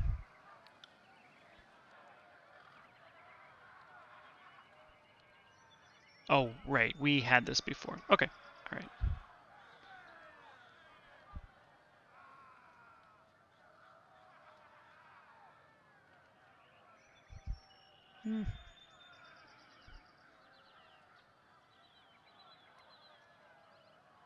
Sorry, I'm just a little confused at this comparison here. These are both bronze daggers. This one, oh, this one is fine. So it's a little bit more DPS, and it's more accurate. Okay. Let's go ahead and buy this bronze dagger, and we'll replace it. We'll replace the one that Verse is using currently.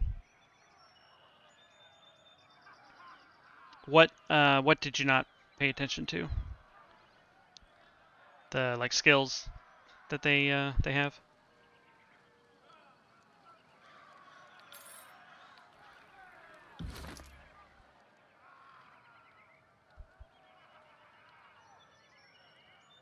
Okay, cool.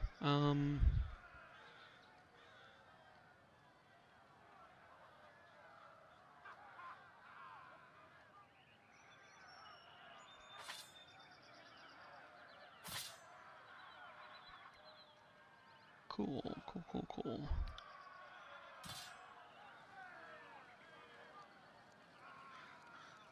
Let's go ahead and dump this in the stash. Whoop.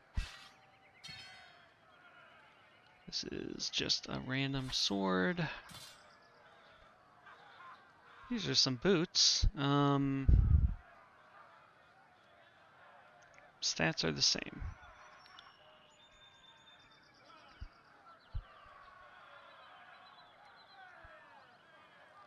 Okay, yep, nothing too special there. Let's move this here. Let's move this here.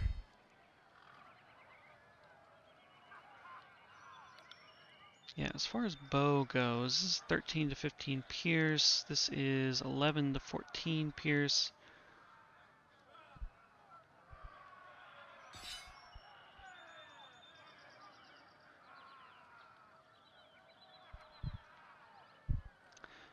Yeah, let's go ahead and... well, no. No, we'll keep the one we got.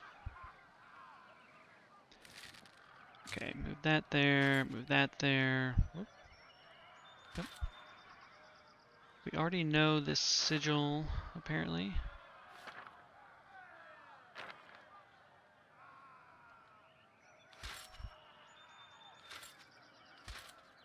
I know it's always exciting watching people manage their inventory on stream, but I see you there. think we are good for now. Okay.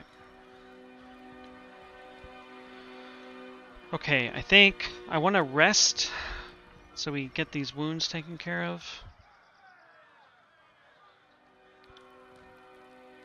I guess that's what, a few hours? I didn't catch what time it was before, but... Alright, let's continue on to the next area.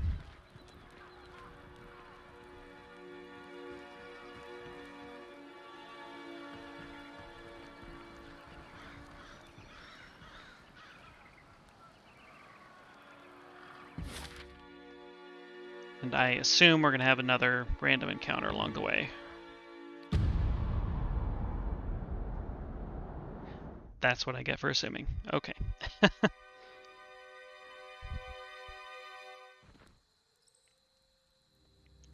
It is super dark. Okay. 6 days till everything goes to shit.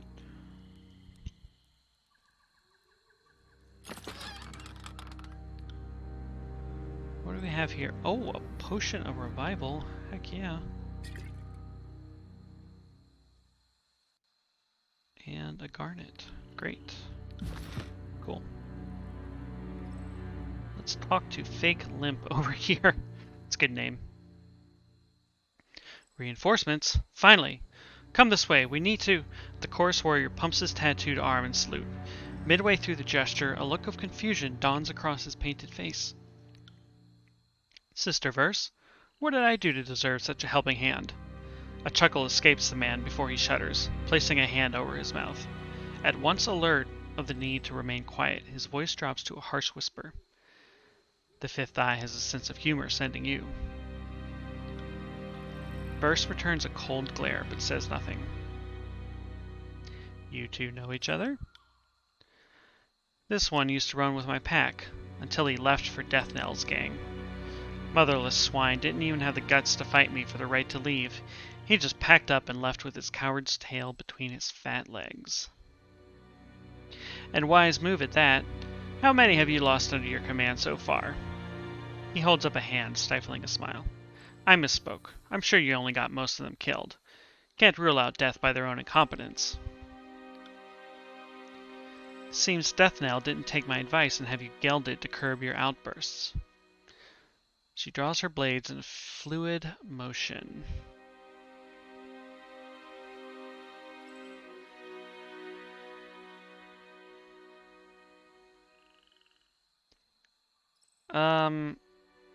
we do have a mission here. Let's do that. Ugh, another time then. Fake Lip, get comfortable with the idea of a knife in your belly. It'll come from me as likely as not. Verse sniffs and returns her weapons to her belt. Just tugging your chain for old time's sake. You were always happier when you had a nemesis out in the world, eh? Their camp is just yonder, he points to the northeast, and we've kept an eye on them for the last couple days. Some of them left a few hours ago, looking for food, maybe out on patrol, but they haven't returned yet. Might be wise to strike now while they're divided.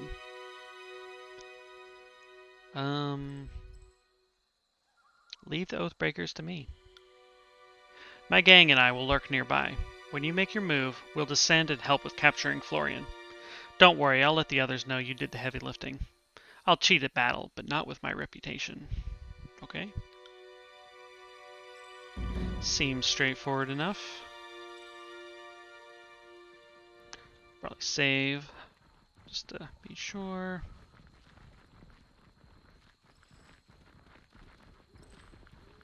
Interesting. Alright, what do we have here?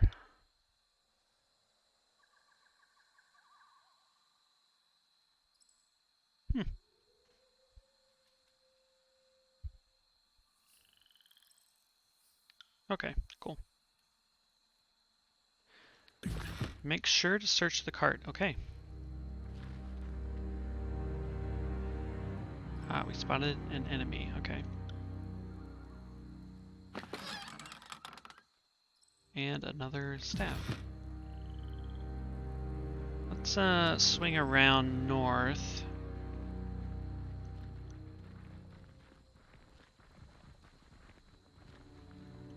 Okay, let's sneak. I'll be your shadow.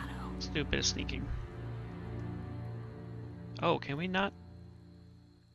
Sorry, I can't. Ah, okay. So we have to go around the long way, it looks like. Alright, well let's stop sneaking around a bit. Let's just run around and see what we see. The answer is nothing.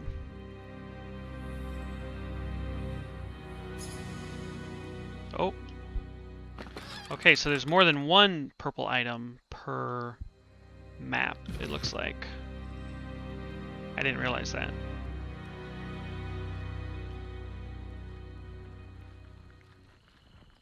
Rarely, okay.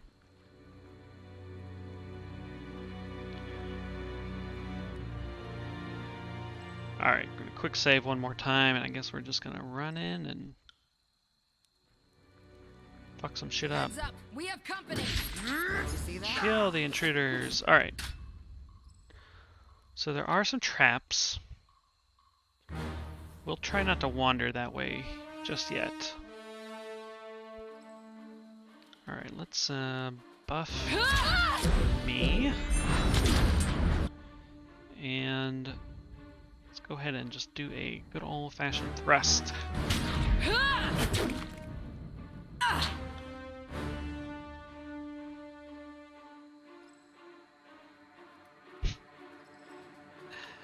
Quill strike, that's just hilarious.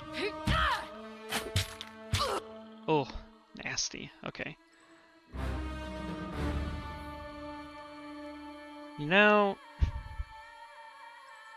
Oh, never mind. Okay, I thought Verse was equipped with her bows, but it's a little hard to tell here, but I don't think that's actually the case. So, let's go ahead and light a guy on fire. You got it. Oh no, she does have her bow equipped. Okay. Well...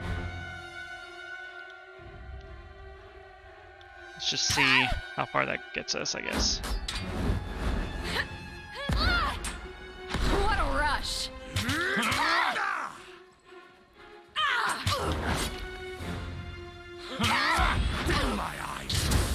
Oh, nice.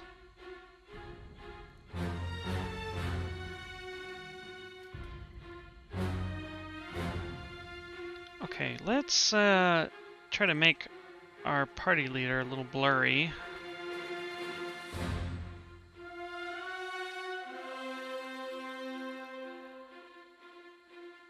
And let's just punch with fire.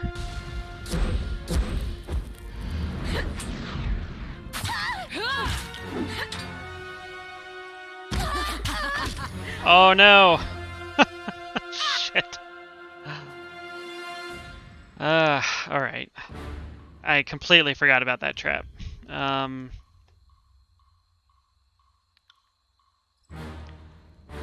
see, can I use... I can't... I can't use that now. Shoot. Yeah, those traps, man, they're just the worst. And he's our reviver dude, so that's problematic. Alright, well, you take a potion, and you... Well, alright. I'm gonna have to set up these quick slots so they actually have access to their potions.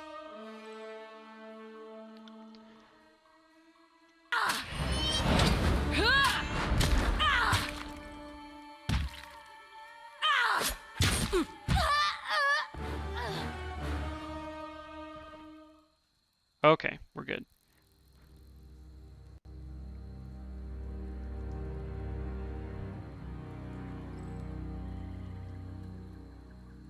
Okay, heal thyself. At once.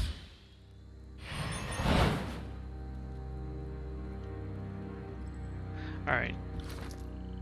Let us give our entire party, well, some potions, I was gonna say. Where are those?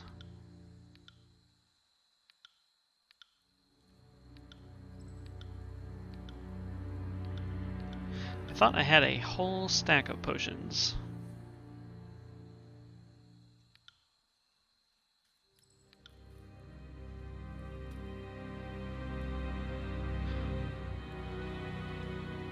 Okay.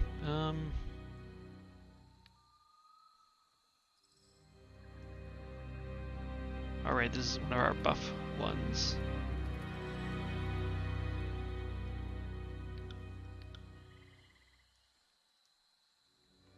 Strange, I honestly thought I had way more potions available than I appear to, so that's a bummer.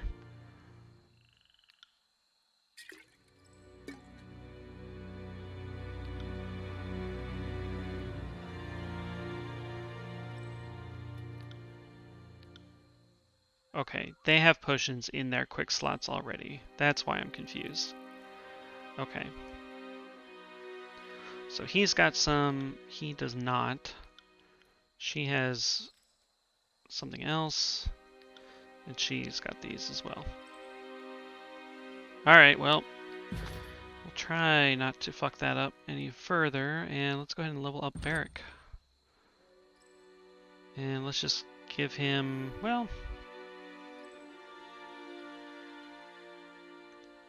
Yeah, let's just give him some more might. Yep, save that, and...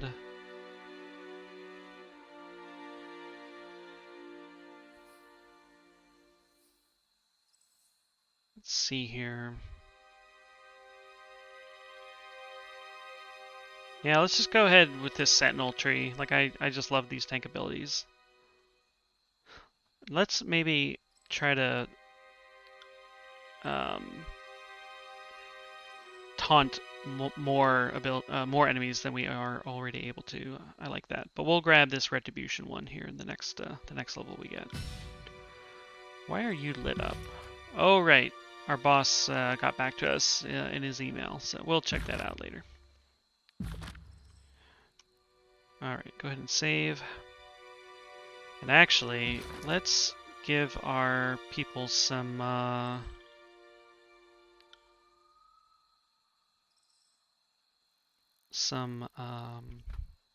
consumables, because they seem to be really helpful, actually.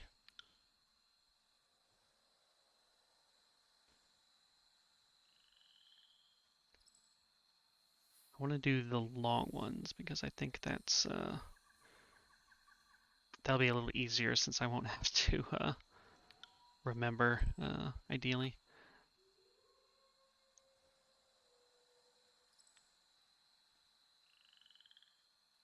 Ah, okay. give this to her. Well, okay, I guess I didn't need to do that, but...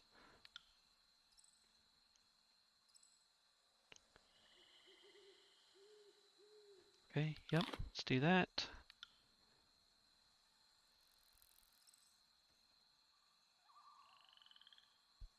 And do that. Okay, alright.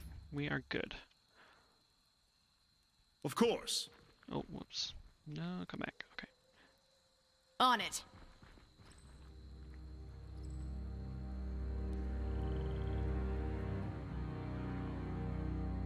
Alright, everybody. Fight. Fight, fight, fight. Send me your... See that? Okay, another trap. Let's send Verse to actually disarm this thing.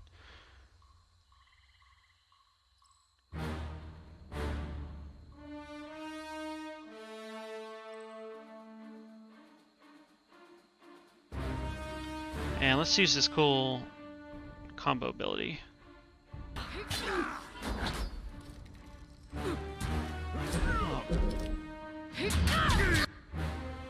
Okay, and let's send Verse. Let's go ahead and light this. I think that's a mage. Or she's throwing something anyway. Anyway, let's light him on fire.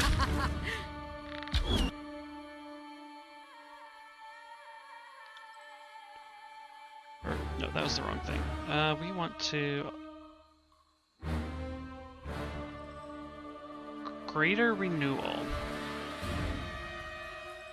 Just a big ol' buff on everybody. That's cool. I like that.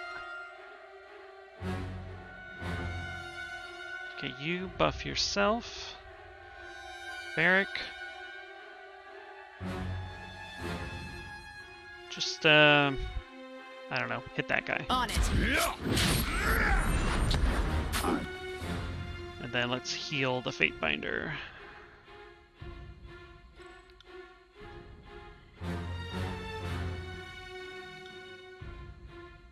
My wisdom is finally catching up to my age. On my command. Good work. That? I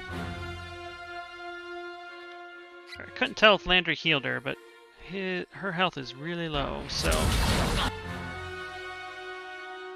Let's rain blood. Nope, wrong one. Yeah, let's rain blood on everybody. We should try that again. I'll omit that from the record. Oh, it's so fucked up. Alright, she's dead.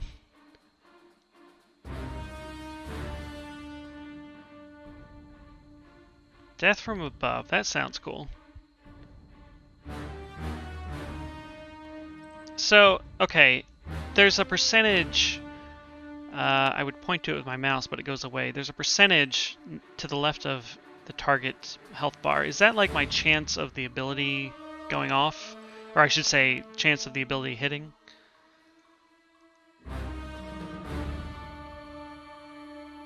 Yeah. Because with the normal attack now, it went down to 74% from 81%. So, I don't know. It's just... bit weird. Oh, that was awesome. That was excellent.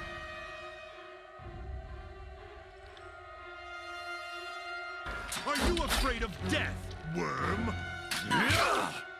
I need to try a different weapon.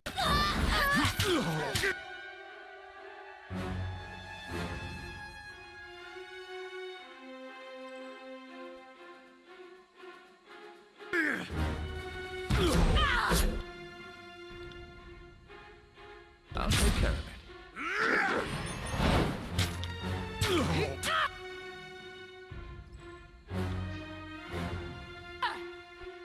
I'll tear your scalp out, my... Okay, cool.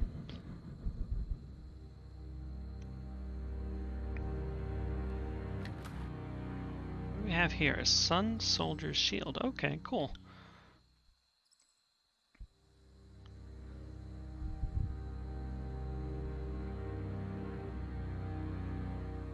The dodge is a lot higher, but everything else is lower. Recovery is only a little bit. So nothing amazing there.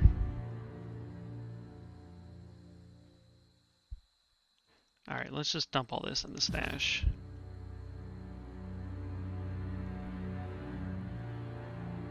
Affirmative.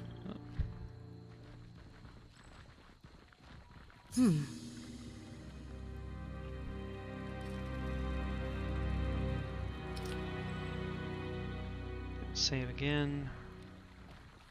And let's go ahead and go this way. Pelox Florian. I'd say that's worth a second glance. Okay, got a sigil. Is this the cart that we were supposed to check out?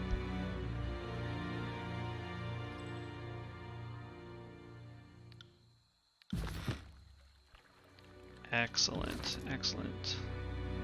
So Sigil of Frost Fire fuses the cores of frost and fire together. Well, we're going to learn that, all right.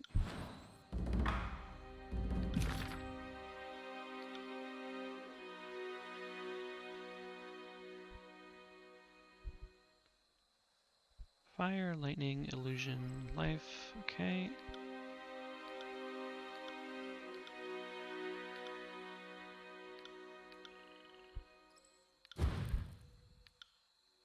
And then here's our new enhancement.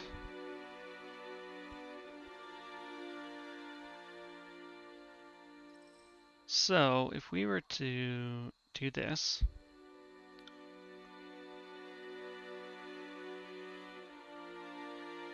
and compare it to what we have currently,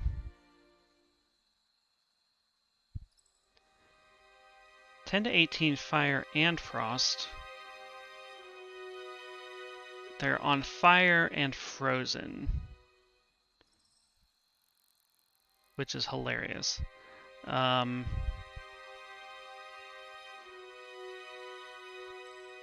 Yeah, okay, well we want to use that, right? I mean, why not? My lore isn't quite high enough to boost the intensity, it looks like.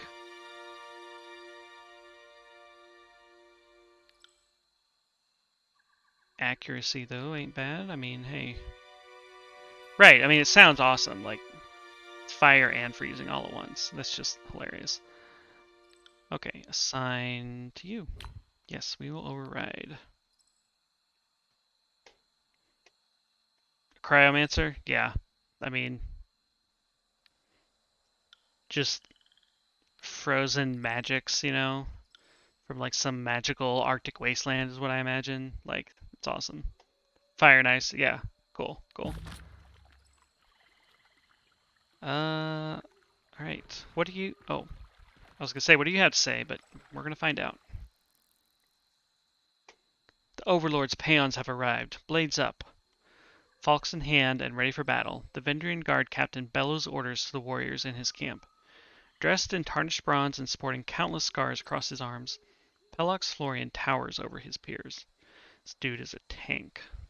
Probably should have saved before this conversation. If you value your life, drop everything and flee. Or stand and fight. I'm happy with that option too. It just seemed unsporting for me to suggest it. I left my nicest blue flag back at camp, but I'd like to talk all the same. You want to talk? Fine, speak your mind. Try anything funny and I'll run my falks clear up your backside until you taste bronze. Ugh. Well...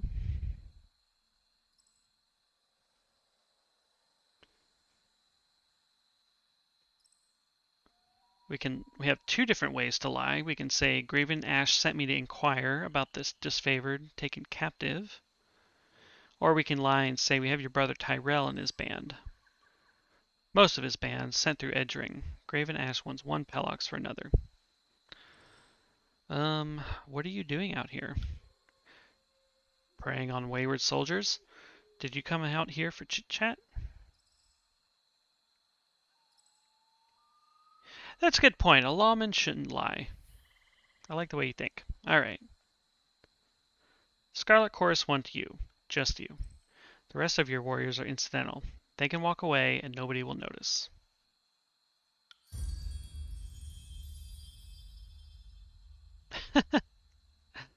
You better have a damn good reason for spilling our plan.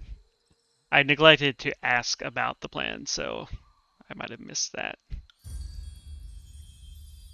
You speak very freely of our plans, don't you? I have little love for the Scarlet Chorus, but even I wouldn't divulge their secrets to the enemy. Curious, almost flattered. Florian nods slowly, pondering your comment as he studies you head to toe. Why tell me this? What angle are you playing?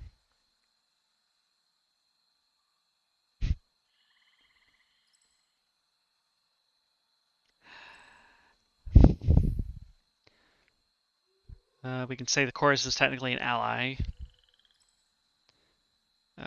We can say we can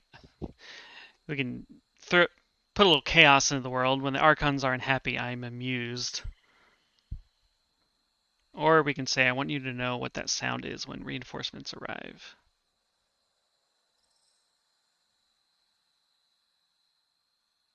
Meaning the sound of my weapon? I don't quite get that. I mean, I do feel like my angle is to minimize bloodshed a bit, which is probably going to make Verse unhappy again. Enough of your lies. If the Scarlet Chorus wants us, I say let them try.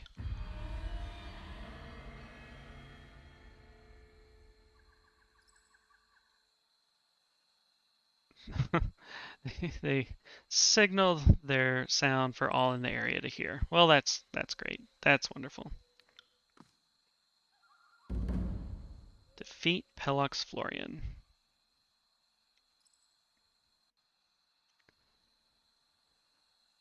Right.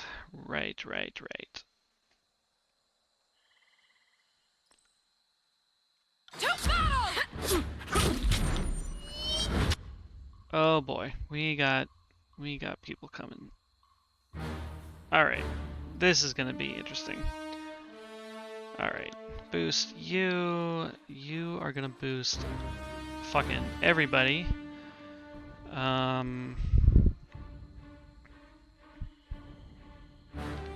Let's see here. Taunt. Yeah, I guess we'll just taunt.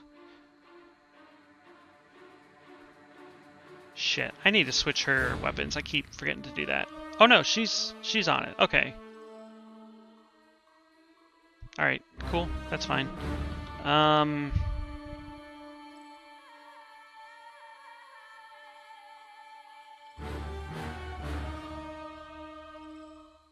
She just used her skewer, so let's just wait a bit. I can't move! Rooted.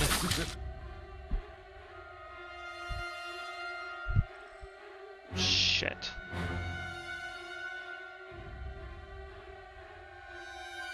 Well, okay, this is gonna be interesting.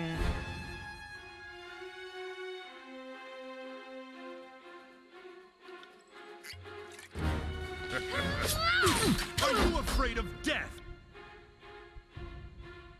Alright, he's in trouble. Maybe we can have him blur himself. See how that works. And also heal, because why not? Oh Jesus, she's in trouble too.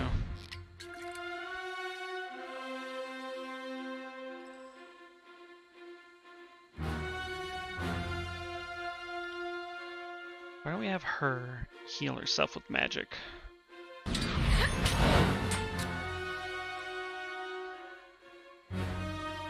And beat this guy down. Nice.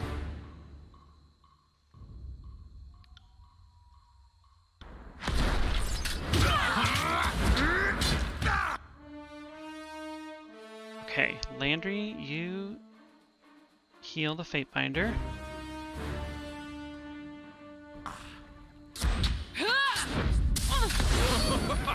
Nice, okay. I wish he could... Shoot. I wish he could taunt more quickly and more people. But okay, we killed We killed the big boy, so maybe we're fine. Maybe we're fine. You heal her. You heal you. Is that ink? No way. Oh, sweet. Alright, great. Level up, got some health. You boost her, and you... Let's try our brand new Frozen Fire spell. Blood.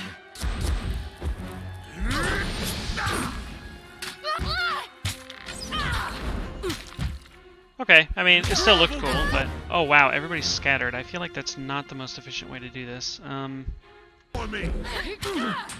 I'm a queen! Okay, well you... Well, you can't really do anything, can you?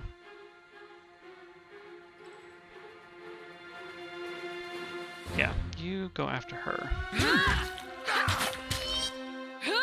First, do some fire stuff. That would be great. And you... Well... Yeah, go ahead and heal her. Oh! Wow! Okay. Did you see that? I mean, this... He just one-shotted him. Good lord. Okay.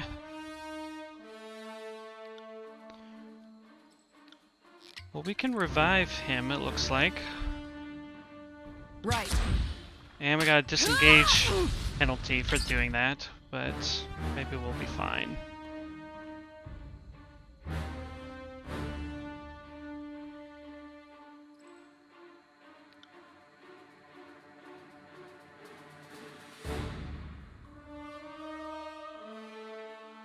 I don't even know what to do here.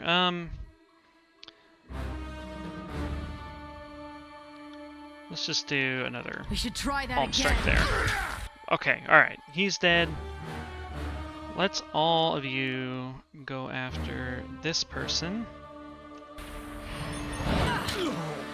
Hey, Havoc!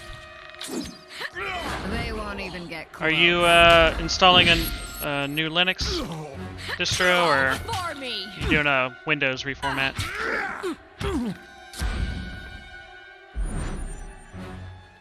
Okay, and it looks like we have reinforcements down there. Okay, well, that could have gone better, but it could have gone worse, I guess, too, so. A red moss poultice, a traditional remedy. This is just junk. Okay. And this is an elemental barrier against various elements. Okay.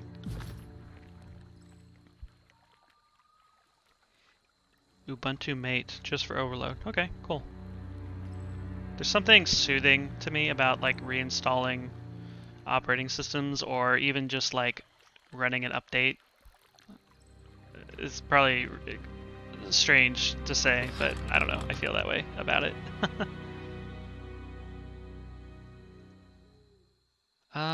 Plus 10 parry from this studded iron gorget. When they install correctly, this is true. I mean, the zen feeling goes away as soon as an error crops up, so. What are you? Seeker. One-handed weapon and thrown weapons.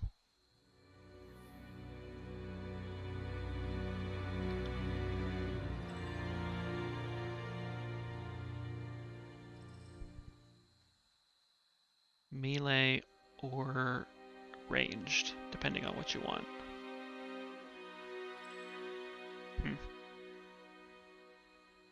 Okay. It is like a kind of throwing weapon.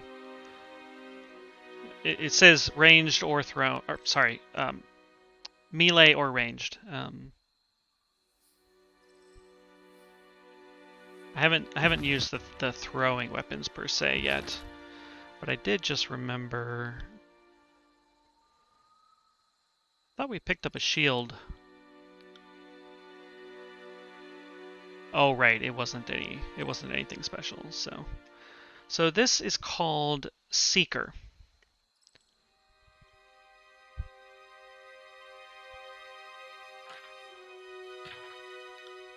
I don't know who best could use this.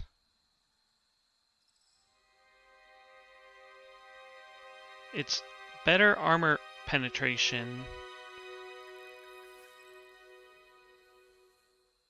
You can get unique items at random sometimes. Okay. Let me check her skills again. So would a... Well, okay. I was going to ask a question, but I know I can look. So it is a one-handed and thrown weapon. So one-handed... I'm just trying to see where thrown fits into this. Is Lantry's a thrown weapon? Good question.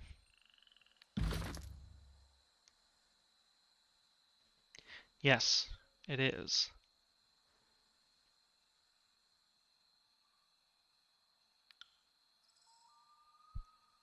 So he has Lantry's Quill.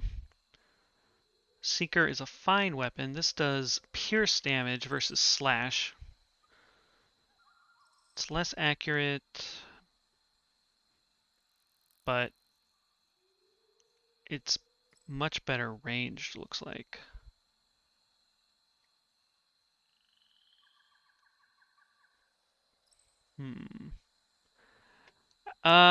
Is he set to throw it? Well, he's got it.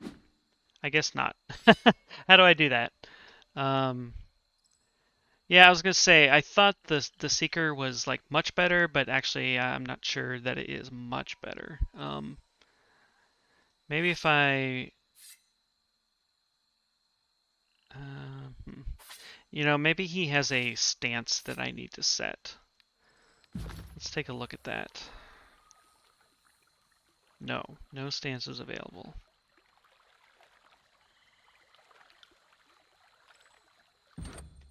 Alright, well, I need to level him up anyway, so let's, good lord.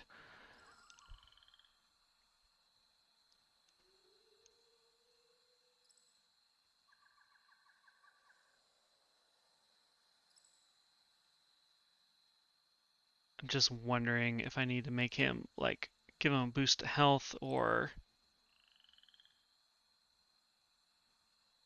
combat AI. Good call. I'll check that in a second. Actually, no, let me just check it now.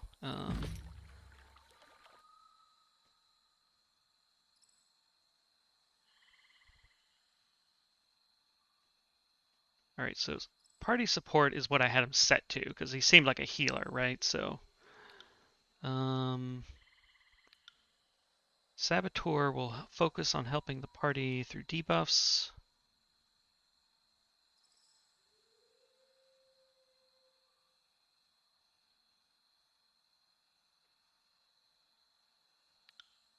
Just nothing. Just a ranged weapon until you get close, which that makes sense. I thought I saw him just run up to someone and, you know, slash him with his quill, but I'm not sure.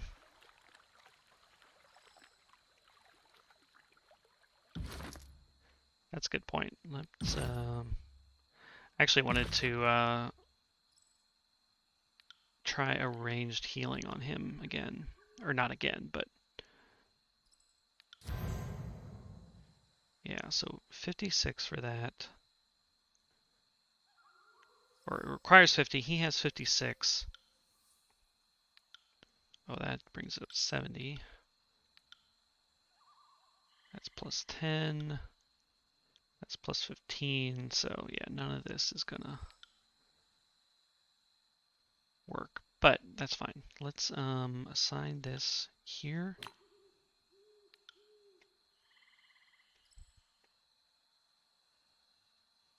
Yeah, I thought I trained his lore back in the camp, but for now, we'll see how this treats us.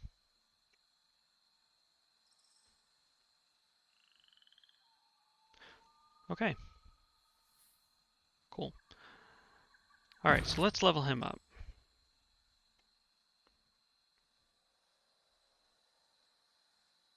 So if we give him some more resolve...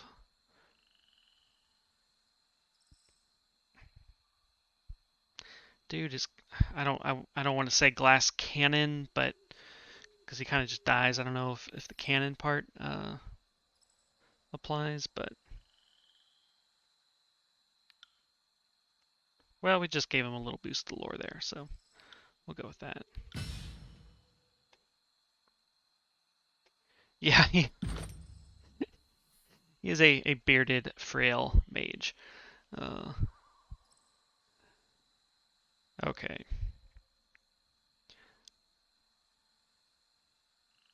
So he can throw a quill, but that's like just an ability, so... Yeah, I was afraid. I've been ignoring Sage, and I kind of was like, yeah, there's probably going to be something good in there.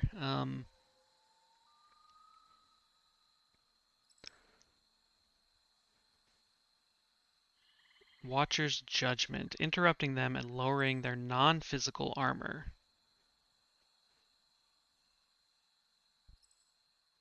It lets him read stuff. Improve. Well, this it just improves lore.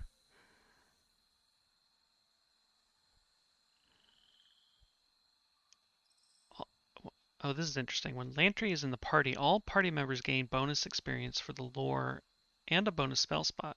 That's kind of cool.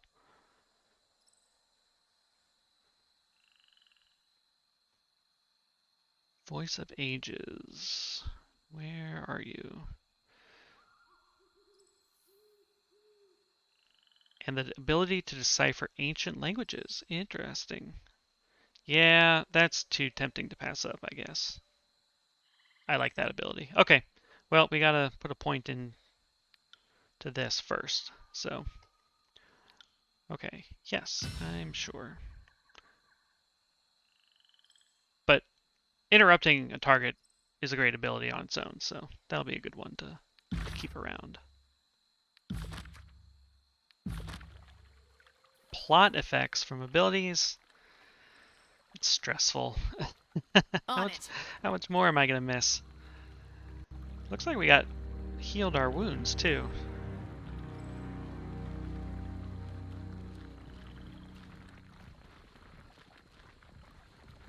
Alright, so there's bad guys to the south, but maybe let's try running up, see what's up here.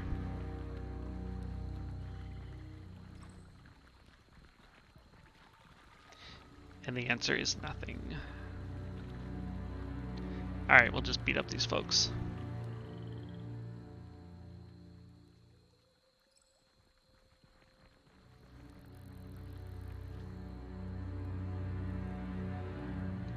Alright, quick save, everybody. Let's go.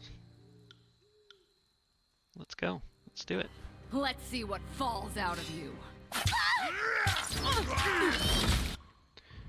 Alright, you... I want to taunt these two.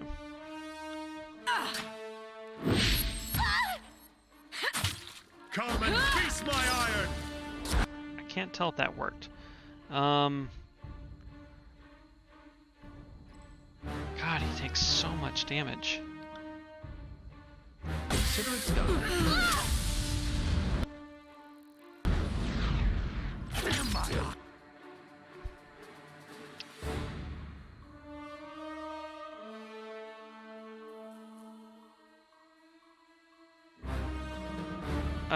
Okay, maybe we need to try one of these new abilities we just got.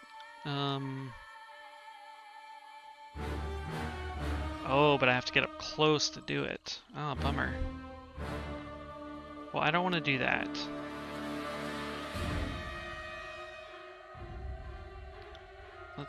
Let's just give a boost to ourselves for now. Okay, and let's just drink a potion.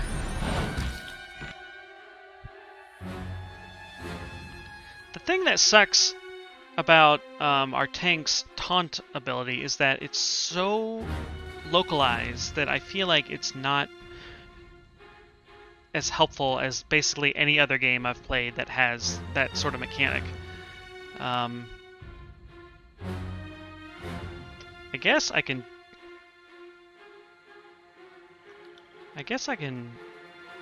Yeah, let's just go try to taunt these guys. Okay, well that worked.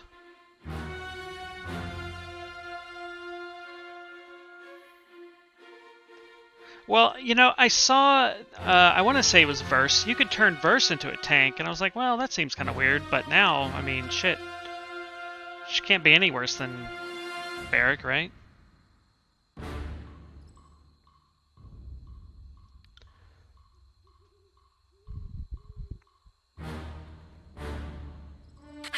Are we ready for this? Yeah, I mean, a dodge tank is cool, as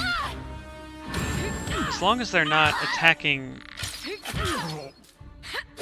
everybody else. Like, I don't really care if it's dodge versus just take the hits, you know. Alright, heal you. Siren can be a tank. Maybe I'll just do that because it is kind of funny.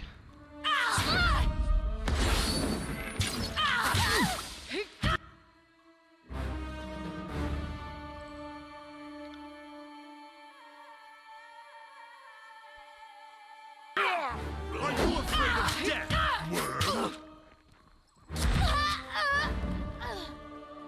Okay. Guess we did it. The only actual tank is you. Okay. No reason to tarry. Well, I feel bad for accidentally revealing our devious plans, but all's well that ends well, I suppose. You killed him. Are you daft? Fifth Eye said we can kill any of them except Florian.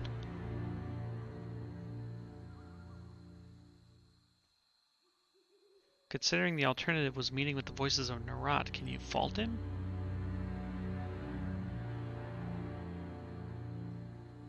Let's just glare silently. Now what do we do? Return to the Fifth Eye empty-handed? You're the one who screwed this up, but I'm the one that'll get flogged for it. Verse says, not sure I like the tone of your voice. Not sure I like the tone of your face. Fuck it, what's done is done. At least the Oathbreakers are dead, so the day isn't a total loss. Fake Limp shakes his head with a huff. I have to report back to Fifth Eye, and I'm supposed to tell you to report to Disfavored camp. Guess the Archons have another meeting and want you present. Here's hoping this means we're finally ready to march on the Citadel and be free of the Edict. Okay.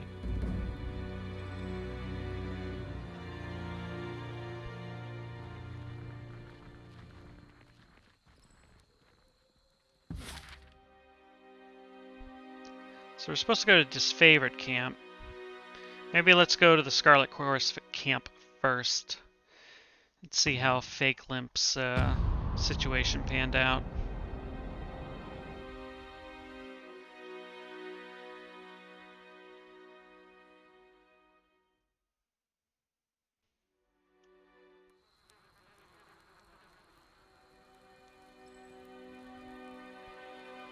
We'll just do a quick circuit here. We won't spend too much time. Unless Saren is still around. Maybe I'll talk to her again if she's still hanging out. Claws at throat and night owl. What in the world?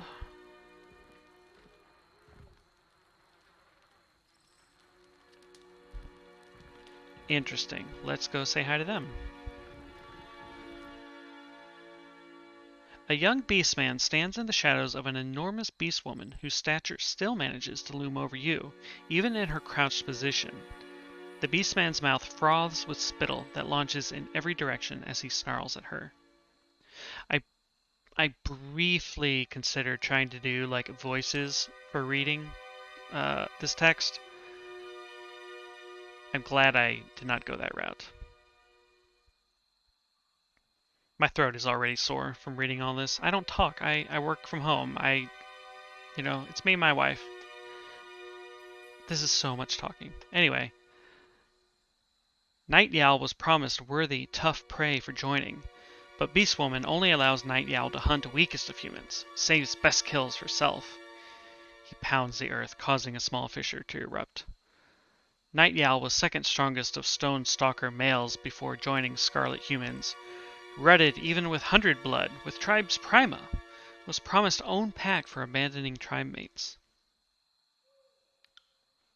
The crouched Beast Woman lets out a deafening cackle, her broad, sharp teeth appearing between each bellow. Strong Stone Stalker, Beastman worth rutting? She snorts. No. Claws at Throat sees only Mewling first season cub before Beast Woman now. Sees only Tenderfoot, only weak whelp fit to chase injured, dying prey, not best fighters on battlefield. Night Yowl bares his teeth and lunges for the Beast Woman, but she is swift to stand, hackles raised, and a calloused palm far larger than his head harshly pins him to the ground in one deft swipe. His face smashes into the earth with a whip-like crack of stone, followed by a defeated whimper. Claws at Throat stares down at you with as much regard as she might show the wild dogs that roam the camp. Human. She sniffs in your direction, and her nose wrinkles as she scowls, disgusted by your foul scent. Humans, she hacks, always are encroaching on Beast Woman, have no sense of danger, no recognition for prowling, hungry predators, are worse than sniveling beastmen. She grinds the beastman's face deeper into the dirt before lifting her clawed and gnarled fingers off of him. He quickly scrambles to his feet to nurse his head. Speak quickly, and maybe Beast Woman will listen. Bare your teeth in a wild, dangerous grin. Don't worry, I know how to properly respect a beast. Allow me to gift you an offering of blood and bone. I don't know what's going to happen here. You have gained favor with the Scarlet Chorus. The Beast Woman perks up at your enticing words. She sniffs you curiously, more thoroughly than before, and she smacks her lips softly, longingly, beginning to slather and drool. For a moment, you think she'll make a grab for you, but she merely sits back on her haunches, relaxed and watching you, pleasantly piqued as she scratches the taut stretch of her hard-muscled stomach. Yes, Beast Woman likes gifts of blood and bone, of fresh kills, but Claws at Throat does not want such treats now. Instead, Little Blunt Claw will join Beast Woman in hot slaughter of humans in one season soon. She spreads her massive maws in a deadly grin. The Hunter backstory really opens up dialogue with the Beast people. Okay. I'm glad there's like some depth there. I'm not sure what to expect from this yet.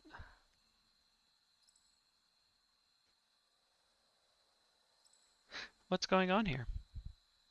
Human has keen eyes, yes? Can see Beast Woman is disciplining insolent packmate.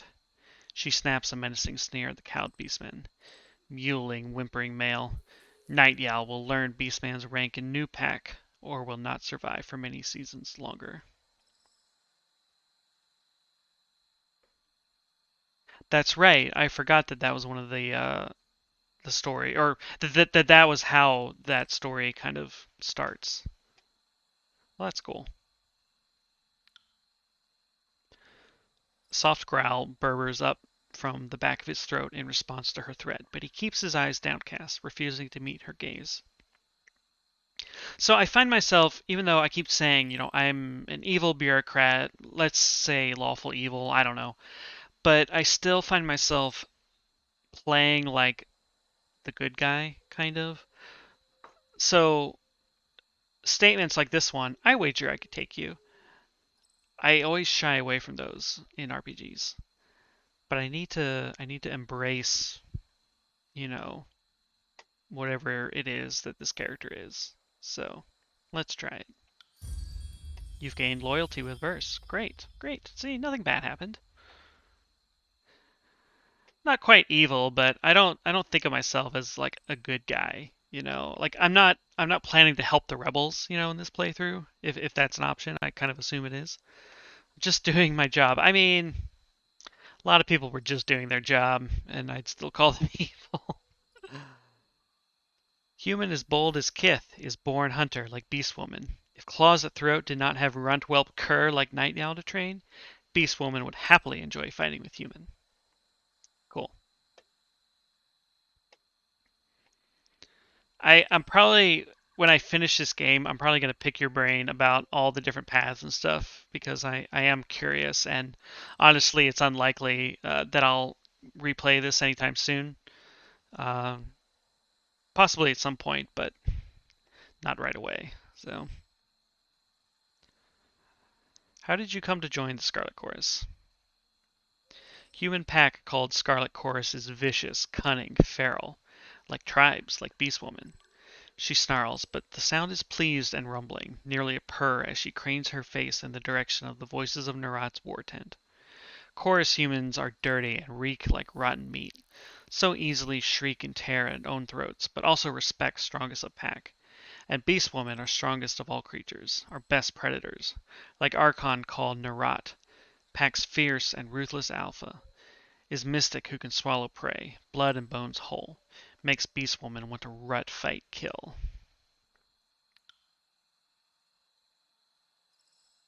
What tribe are you from, Beast? She puffs her dirty, hairy teats and purrs with pride. Claws at Throat was born of a tribe with no name and no lands, called Summer Snout, by Tearsmen who stole Azure lands from tribe's ancestors. Then Claws at Throat became Great Stone Stalker, slaughtered own slavers and fought for tribe's freedom, tribe who became strong, unbreakable as stone, because of Earth Mystic called Archon Cairn. She sniffs at the memory, but now Cairn sleeps and dreams, drifting slowly into death in Stonelands. 100 Blood protects Free Tribe, and Claws at Throat fights to kill more Tearsmen as Scarlet Stalker. So let's read up on this Archon Cairn again. As tall as the hills, Cairn is the Archon of Stone, master of earth and soil, destroyer of mountains and cities. Cairn is the reluctant leader of the Earthshaker Guild, though he is less their teacher and more their object of study. The massive Archon is sworn to Graven Ash, and provides arcane support to the Disfavored war effort. So is he like literally a giant, it sounds like? It's kind of intriguing. Can we talk to Night Owl? Night Yowl? Alright. Well, that was a cool conversation. I like that. Siren. You are not welcome here. Okay, fair.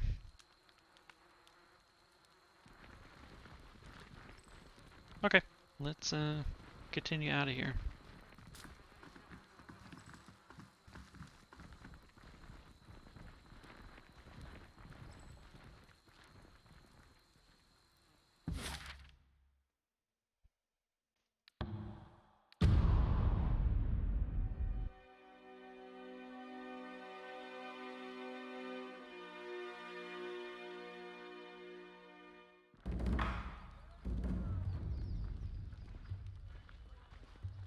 Oh yeah, this guy might have stuff for us to buy now. Oh yeah, I was gonna look at this too. Okay.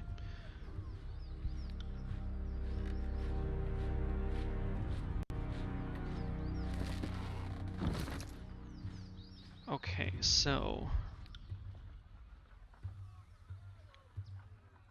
this boosts parrying.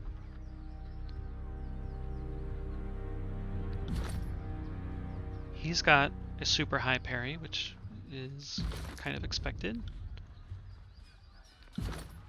Hers is low. Partially due to her stance, though.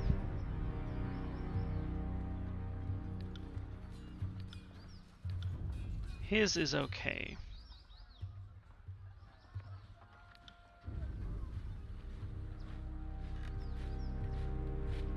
Trying to decide if I want to like boost his parry even more. Maybe I'll let's give that item to Lantry here.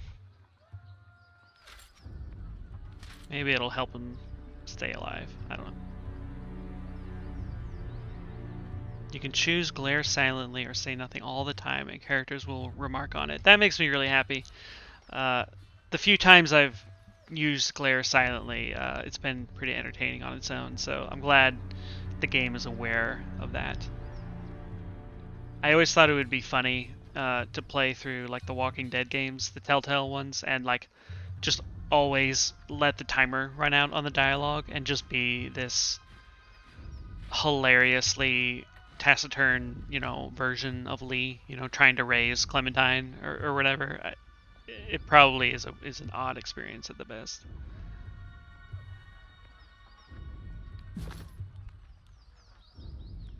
Okay, so oh wait, no, we want to talk to him. Alright, I'd like to see your wares. Alright, anything good? Hero's Insignia. Oh, cool. Oh, but I don't have the money for that. Not yet. Yeah, I like that it mentions it. I mean, it doesn't have to be a big thing, but just knowing that the game is like aware, is just all I need, really. So this is a new Sigil of Guarded Form. What is that? Spells that alter a target's armor. Well, I think I want that.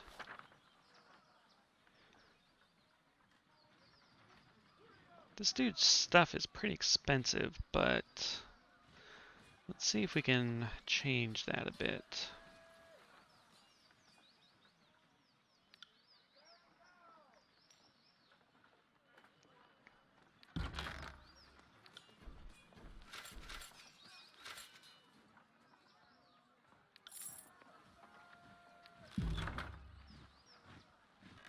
Man, there's no way I'm going to be able to afford this, am I? Unless I finally give up all these weapons I've been hoarding. Yeah, let's at least get rid of the common items. Maybe that's the smarter move here to start with anyway. These are all common items.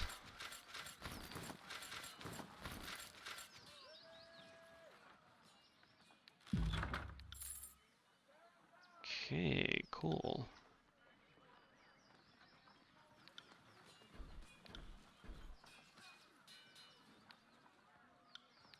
Wait, where did that item go? Here we go. Hero's Insignia. So what is this? Immunity to Frightened and Terrified. I don't think we've run into this status yet, but I'm sure it won't be long.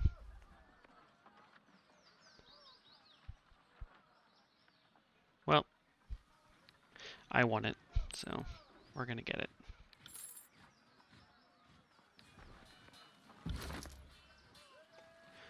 And let's see, what are we wearing here? We've got +1 vitality and +1 quickness.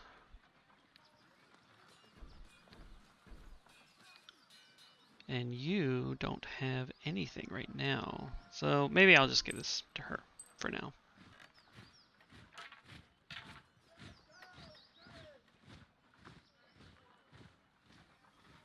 I need to give Lantry these freaking mushrooms. Will revive when defeated for 120 seconds. Yeah.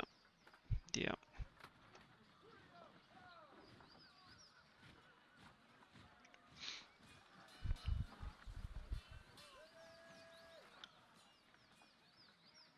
He's wearing cloth and she's wearing cloth. Except for the gauntlets, but that's fine. Alright. We'll dump this in here too.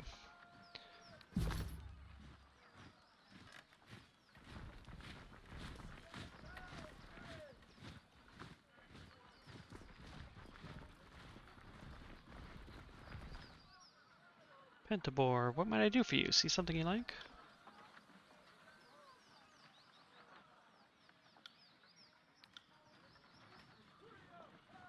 You can buy beer. That's excellent. -10 accuracy. That's fair. Sigil of Frost.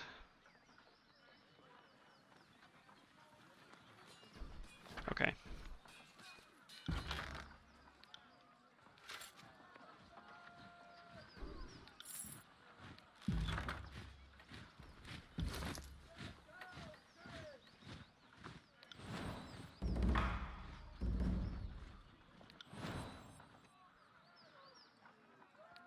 So we've got a new core that affects...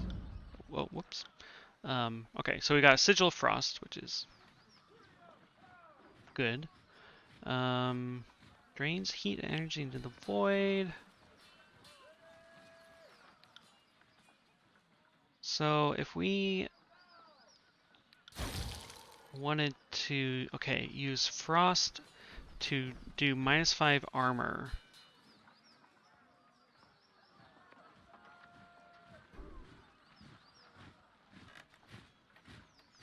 One thing I'm not sure, the word stolen.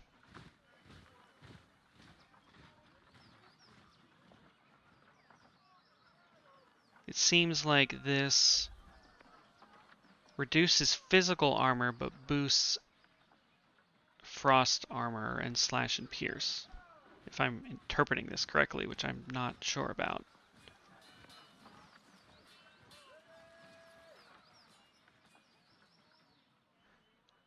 So, this is interesting. Like, okay, if we do a life spell with guarded form, what does this do?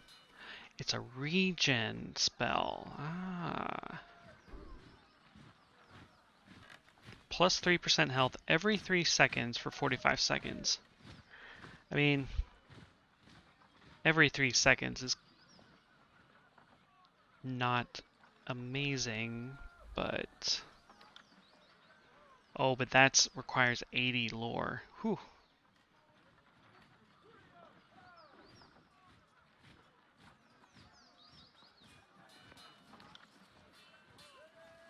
So you can't even...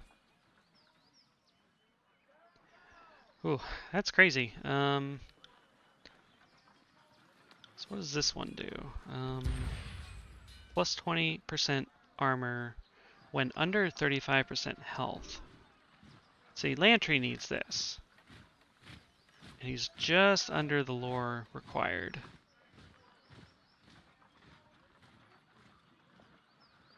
I gotta get his lore up.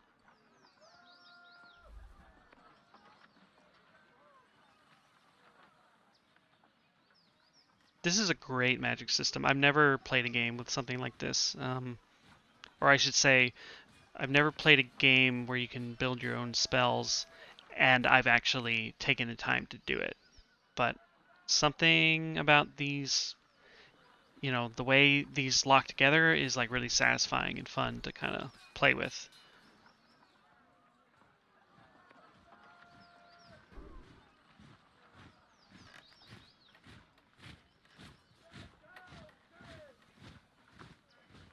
So, it has a long cooldown too. Well, cool. I'll have to boost these character skills, I guess. Lore skills.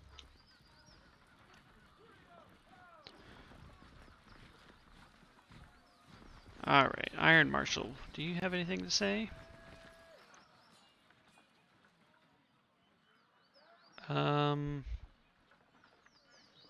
Okay, what is your role in the Disfavored? I am commander of the Iron Guard, sword master of the Disfavored, and captain of the 3rd Boreal Company. Her voice booms loudly as her titles roll off her tongue. Commander of the Iron Guard, doesn't that make you second in command next to Ash? That I am. But I view it a very, very distant second, and I have no plans to outlive the immortal Graven Ash. So, while by tradition I am executor, or I suppose executrix of the Legion, I hope never to act on that sacred duty. Make no mistake, Graven Ash is the mind of the Disfavored. I am but his right hand, a student to his military genius. Where have you seen battle? Let's see, Gates of Judgment, Bastard City, quick jaunt through parts of Haven, then on to Stalwart. She looks up at you with a shrug. And finally here, Vendrian's Well. Quite a tour it's been. What can you tell me about Ascension Hall? Kairos' edict is directing us to take Ascension Hall. That's what the locals call the inner sanctum of the citadel built at the base of the mountain spire. She points east toward the horizon, vertical line of stone that rises above all other points in the horizon. It's also the base camp for the Vendrian Guard, so taking Ascension Hall has always been one of our objectives in putting down this insurrection. But now, we have a life or death reason to make that citadel our one and only focus. Who is the strongest warrior in your cohort?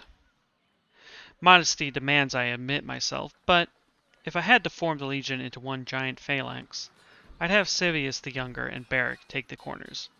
Kevius, has been at this since before I was born, and Barrick, well, she hesitates. Well, what? I'm neither deaf nor fragile. Say what you were going to say. I was going to say that you're perhaps one of the best warriors in the outfit, but good luck getting you to wear your regulation uniform. You're a good soldier, Barrick, but you know you're a pain in the ass. I am honored to be assigned one of your finest. The honor is mine. When this campaign is over, I hope you'll accompany me in hanging more Vendrian savages along the road. Think of the stories we'll have to trade. Cool.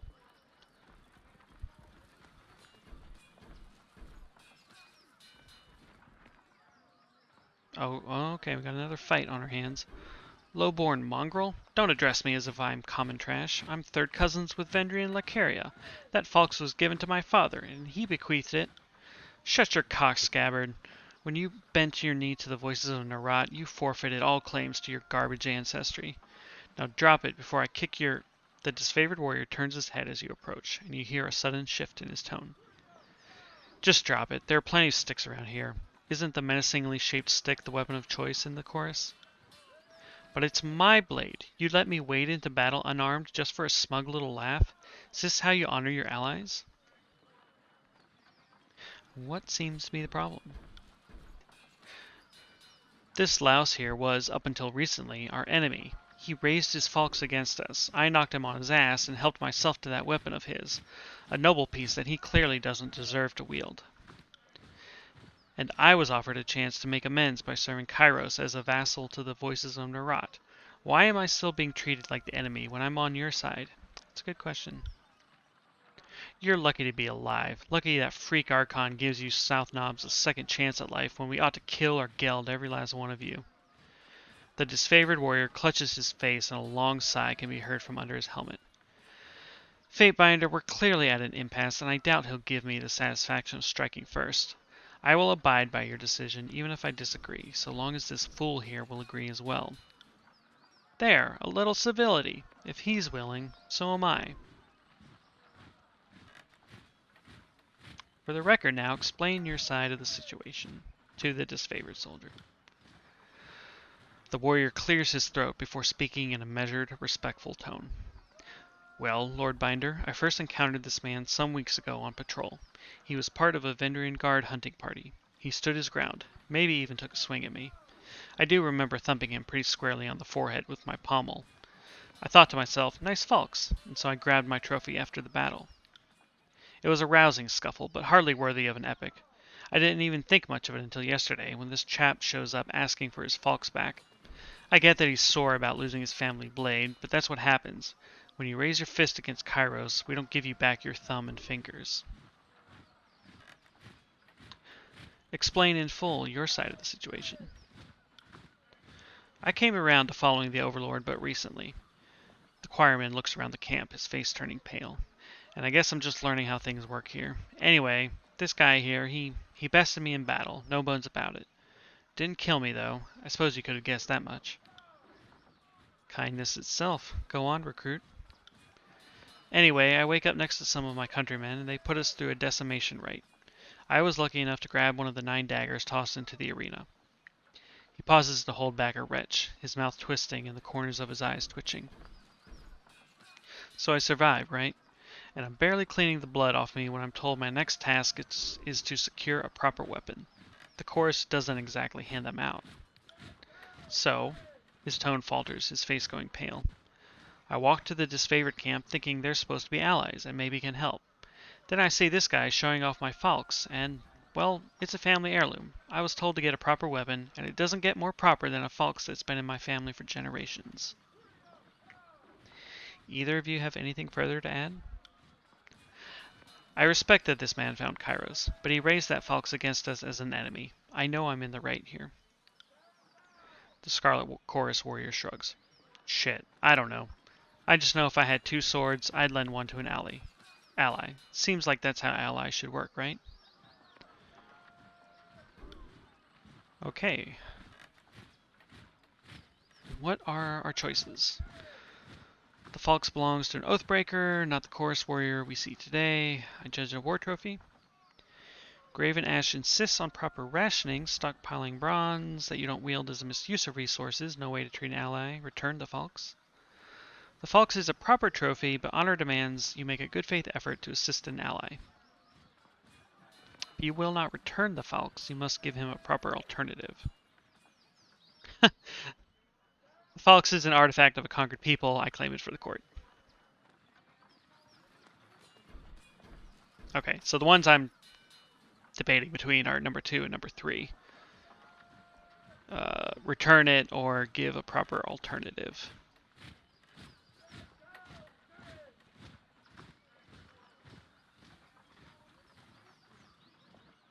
Alright, let's go with number 2. Just return it. You gained Wrath with Disfavored, you gained Favor with Tunon, and you gained Favor with the Scarlet Chorus. The warrior wags a finger in disgust. Just tell me you side with the mongrel. Don't try to butter my ass before violating me with some excuse about how I'm in the wrong. The disfavored warrior reaches over his shoulder and unstraps the long scabbard and Falx. With a dismissive toss, the weapon clatters to the ground, and the disfavored warrior walks away. Thank you, Fatebinder. He snatches the blade off the ground, his face flush with a ruddy smile.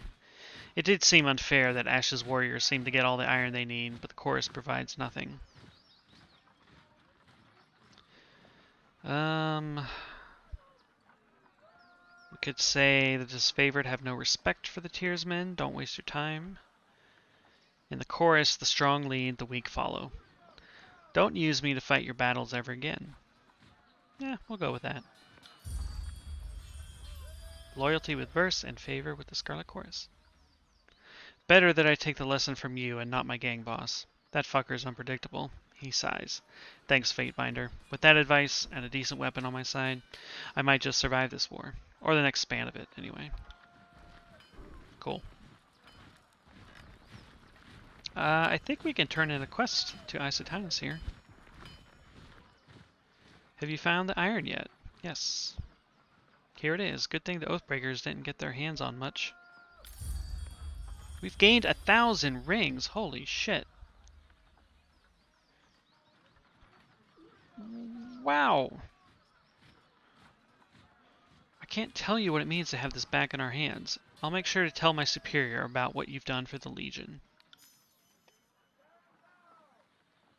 I'd like to see your wares.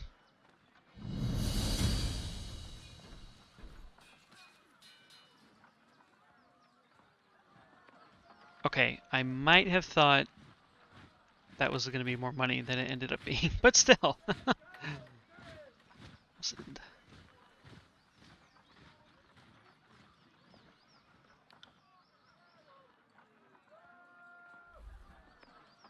So we've got a bunch of fine weapons here.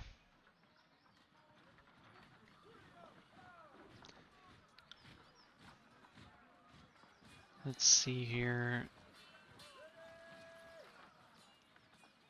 This is better parry, better dodge, better endurance. Well, okay, we're definitely going to buy this for Barrack here.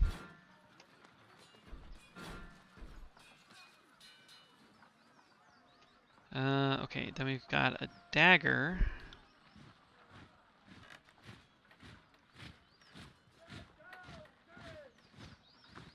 Which again is more armor penetration.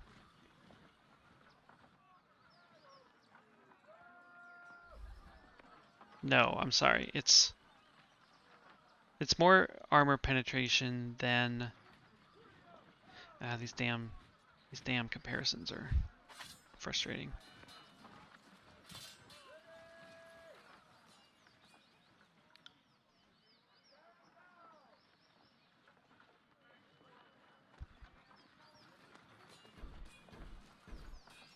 Okay, accuracy is not as good. Recovery is not as... Yeah, okay. The only bonus is armor penetration, so...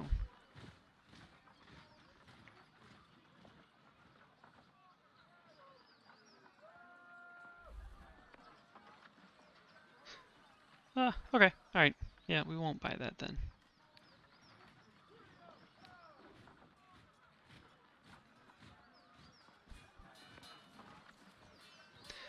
Alright, what about this leather armor? Is this any better than, No, it doesn't look like it. Got some cool boots. Leather gloves. These gloves are better than Versus current gloves.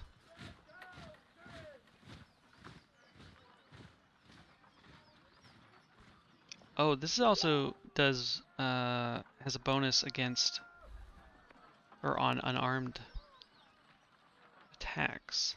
How does that compare? Okay, still not as good. But we'll get this reverse.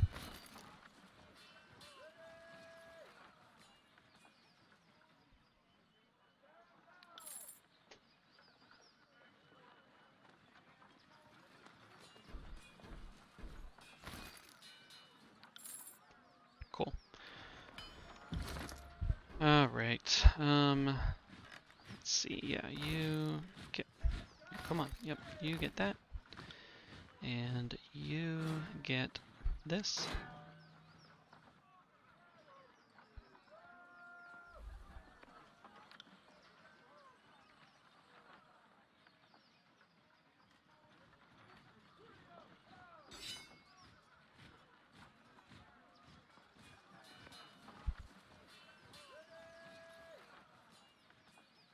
Welcome back. We just bought some upgrades. We turned in the quests for the iron, so we got some nice stuff to buy. Deals on Discord. Was it a tawdry deal?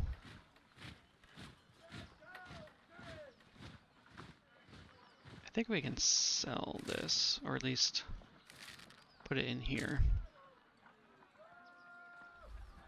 Okay.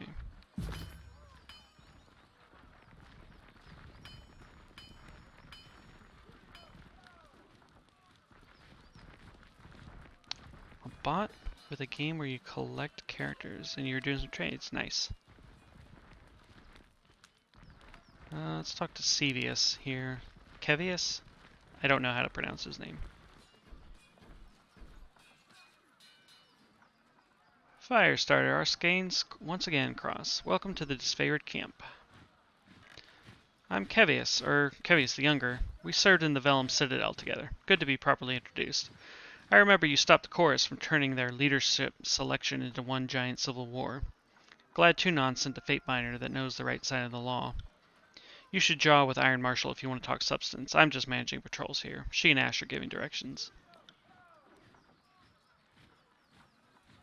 I overheard you asking that Earthshaker where their reinforcements have gone. Is there a problem? I didn't notice that. I'm afraid so. Radix, the head of the Earthshakers, was supposed to arrive with a group of his most competent spellslingers to help break this stalemate. I don't know what's holding up their arrival, and that worries me. If you are at all inclined to lend a hand, we could use some arcane support on our side. I am inclined to lend a hand. Have you checked any caches of confiscated lore? If only our work was that easy. At the Archon of War's behest, we make a bonfire of any illicit tomes or scrolls we might confiscate. Oh. At least those that don't slip through our fingers from time to time. The likelihood of finding our missing mages nestled among a stack of parchment is slim. That's fair. I could lend a hand. Could you? I knew that Tunon's agent wouldn't fail us in a time of need. I'll mark the last known site of our Earthshaker reinforcements on your map. Good hunting, Fatebinder. Why do you think the siege has delayed for so long?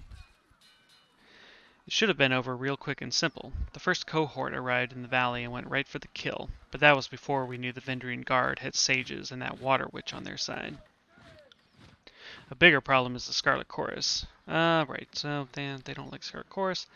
Every Chorus conscript has a choice, life under Kairos or death under the army's boots. By all means, feel free to cut down those who choose the latter. We won't be offended. Tell me about yourself. Oh, there's a lot here. Okay. Not much to tell. My father was Kevius the Elder. His father was Kevius the first of his name. lead drill master of Ash's 1st Iron Guard, back when we were the Bronze Guard. I was born into the Legion, and with any hope, I'll die in the Legion. The rest of you will hopefully hear about when the storytellers immortalize me. He was in the Bronze Guard? So your family must have been with Ash since before he was with Kairos. That's right. Ah, you know your history. The blood goes back that far, not the memories, as I only ever knew my father. My grandfather was just a legend. One of Ash's best warriors, back before the Disfavored were reforged in iron.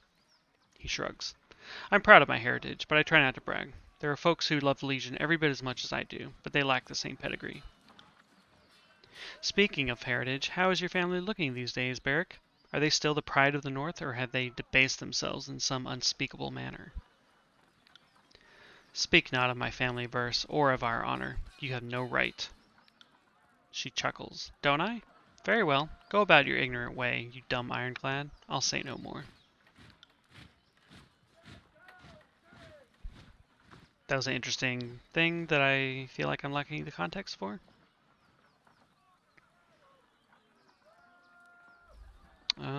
Bronze Guard. Well, in this day and age, they didn't have Kairos modern luxuries like iron, so back then the Great General's Inner Council was known as the Bronze Guard. I'm not gonna do either of these two here. Okay, farewell. Okay, so we have a new side quest. So I think I want to do that before we have our meeting with the Archons. Not sure it'll matter, but I just want to make sure I have everything wrapped up before this next main quest, let's say. So I think I'm going to call it there. Yeah, when I come back, I'll just do that side quest next and continue on with the main story. So cool. Well, thanks for hanging around. Thanks, as always, for the help. And don't know when I'll be streaming again, but hopefully sometime later this week. This next quest has always been the hardest for me. In terms of, like, combat difficulty. If so, then any extra XP from side quests will be appreciated, I think. Yeah, okay. Good to know. I suppose probably can change the difficulty, right? Yeah. Okay, well, I'm not at a point where I'm even close to thinking about that, but we'll keep it in mind if we need to. Oh, the side quest is hard. So if I do this next story quest, will that lock me out of this side quest, or does it not matter?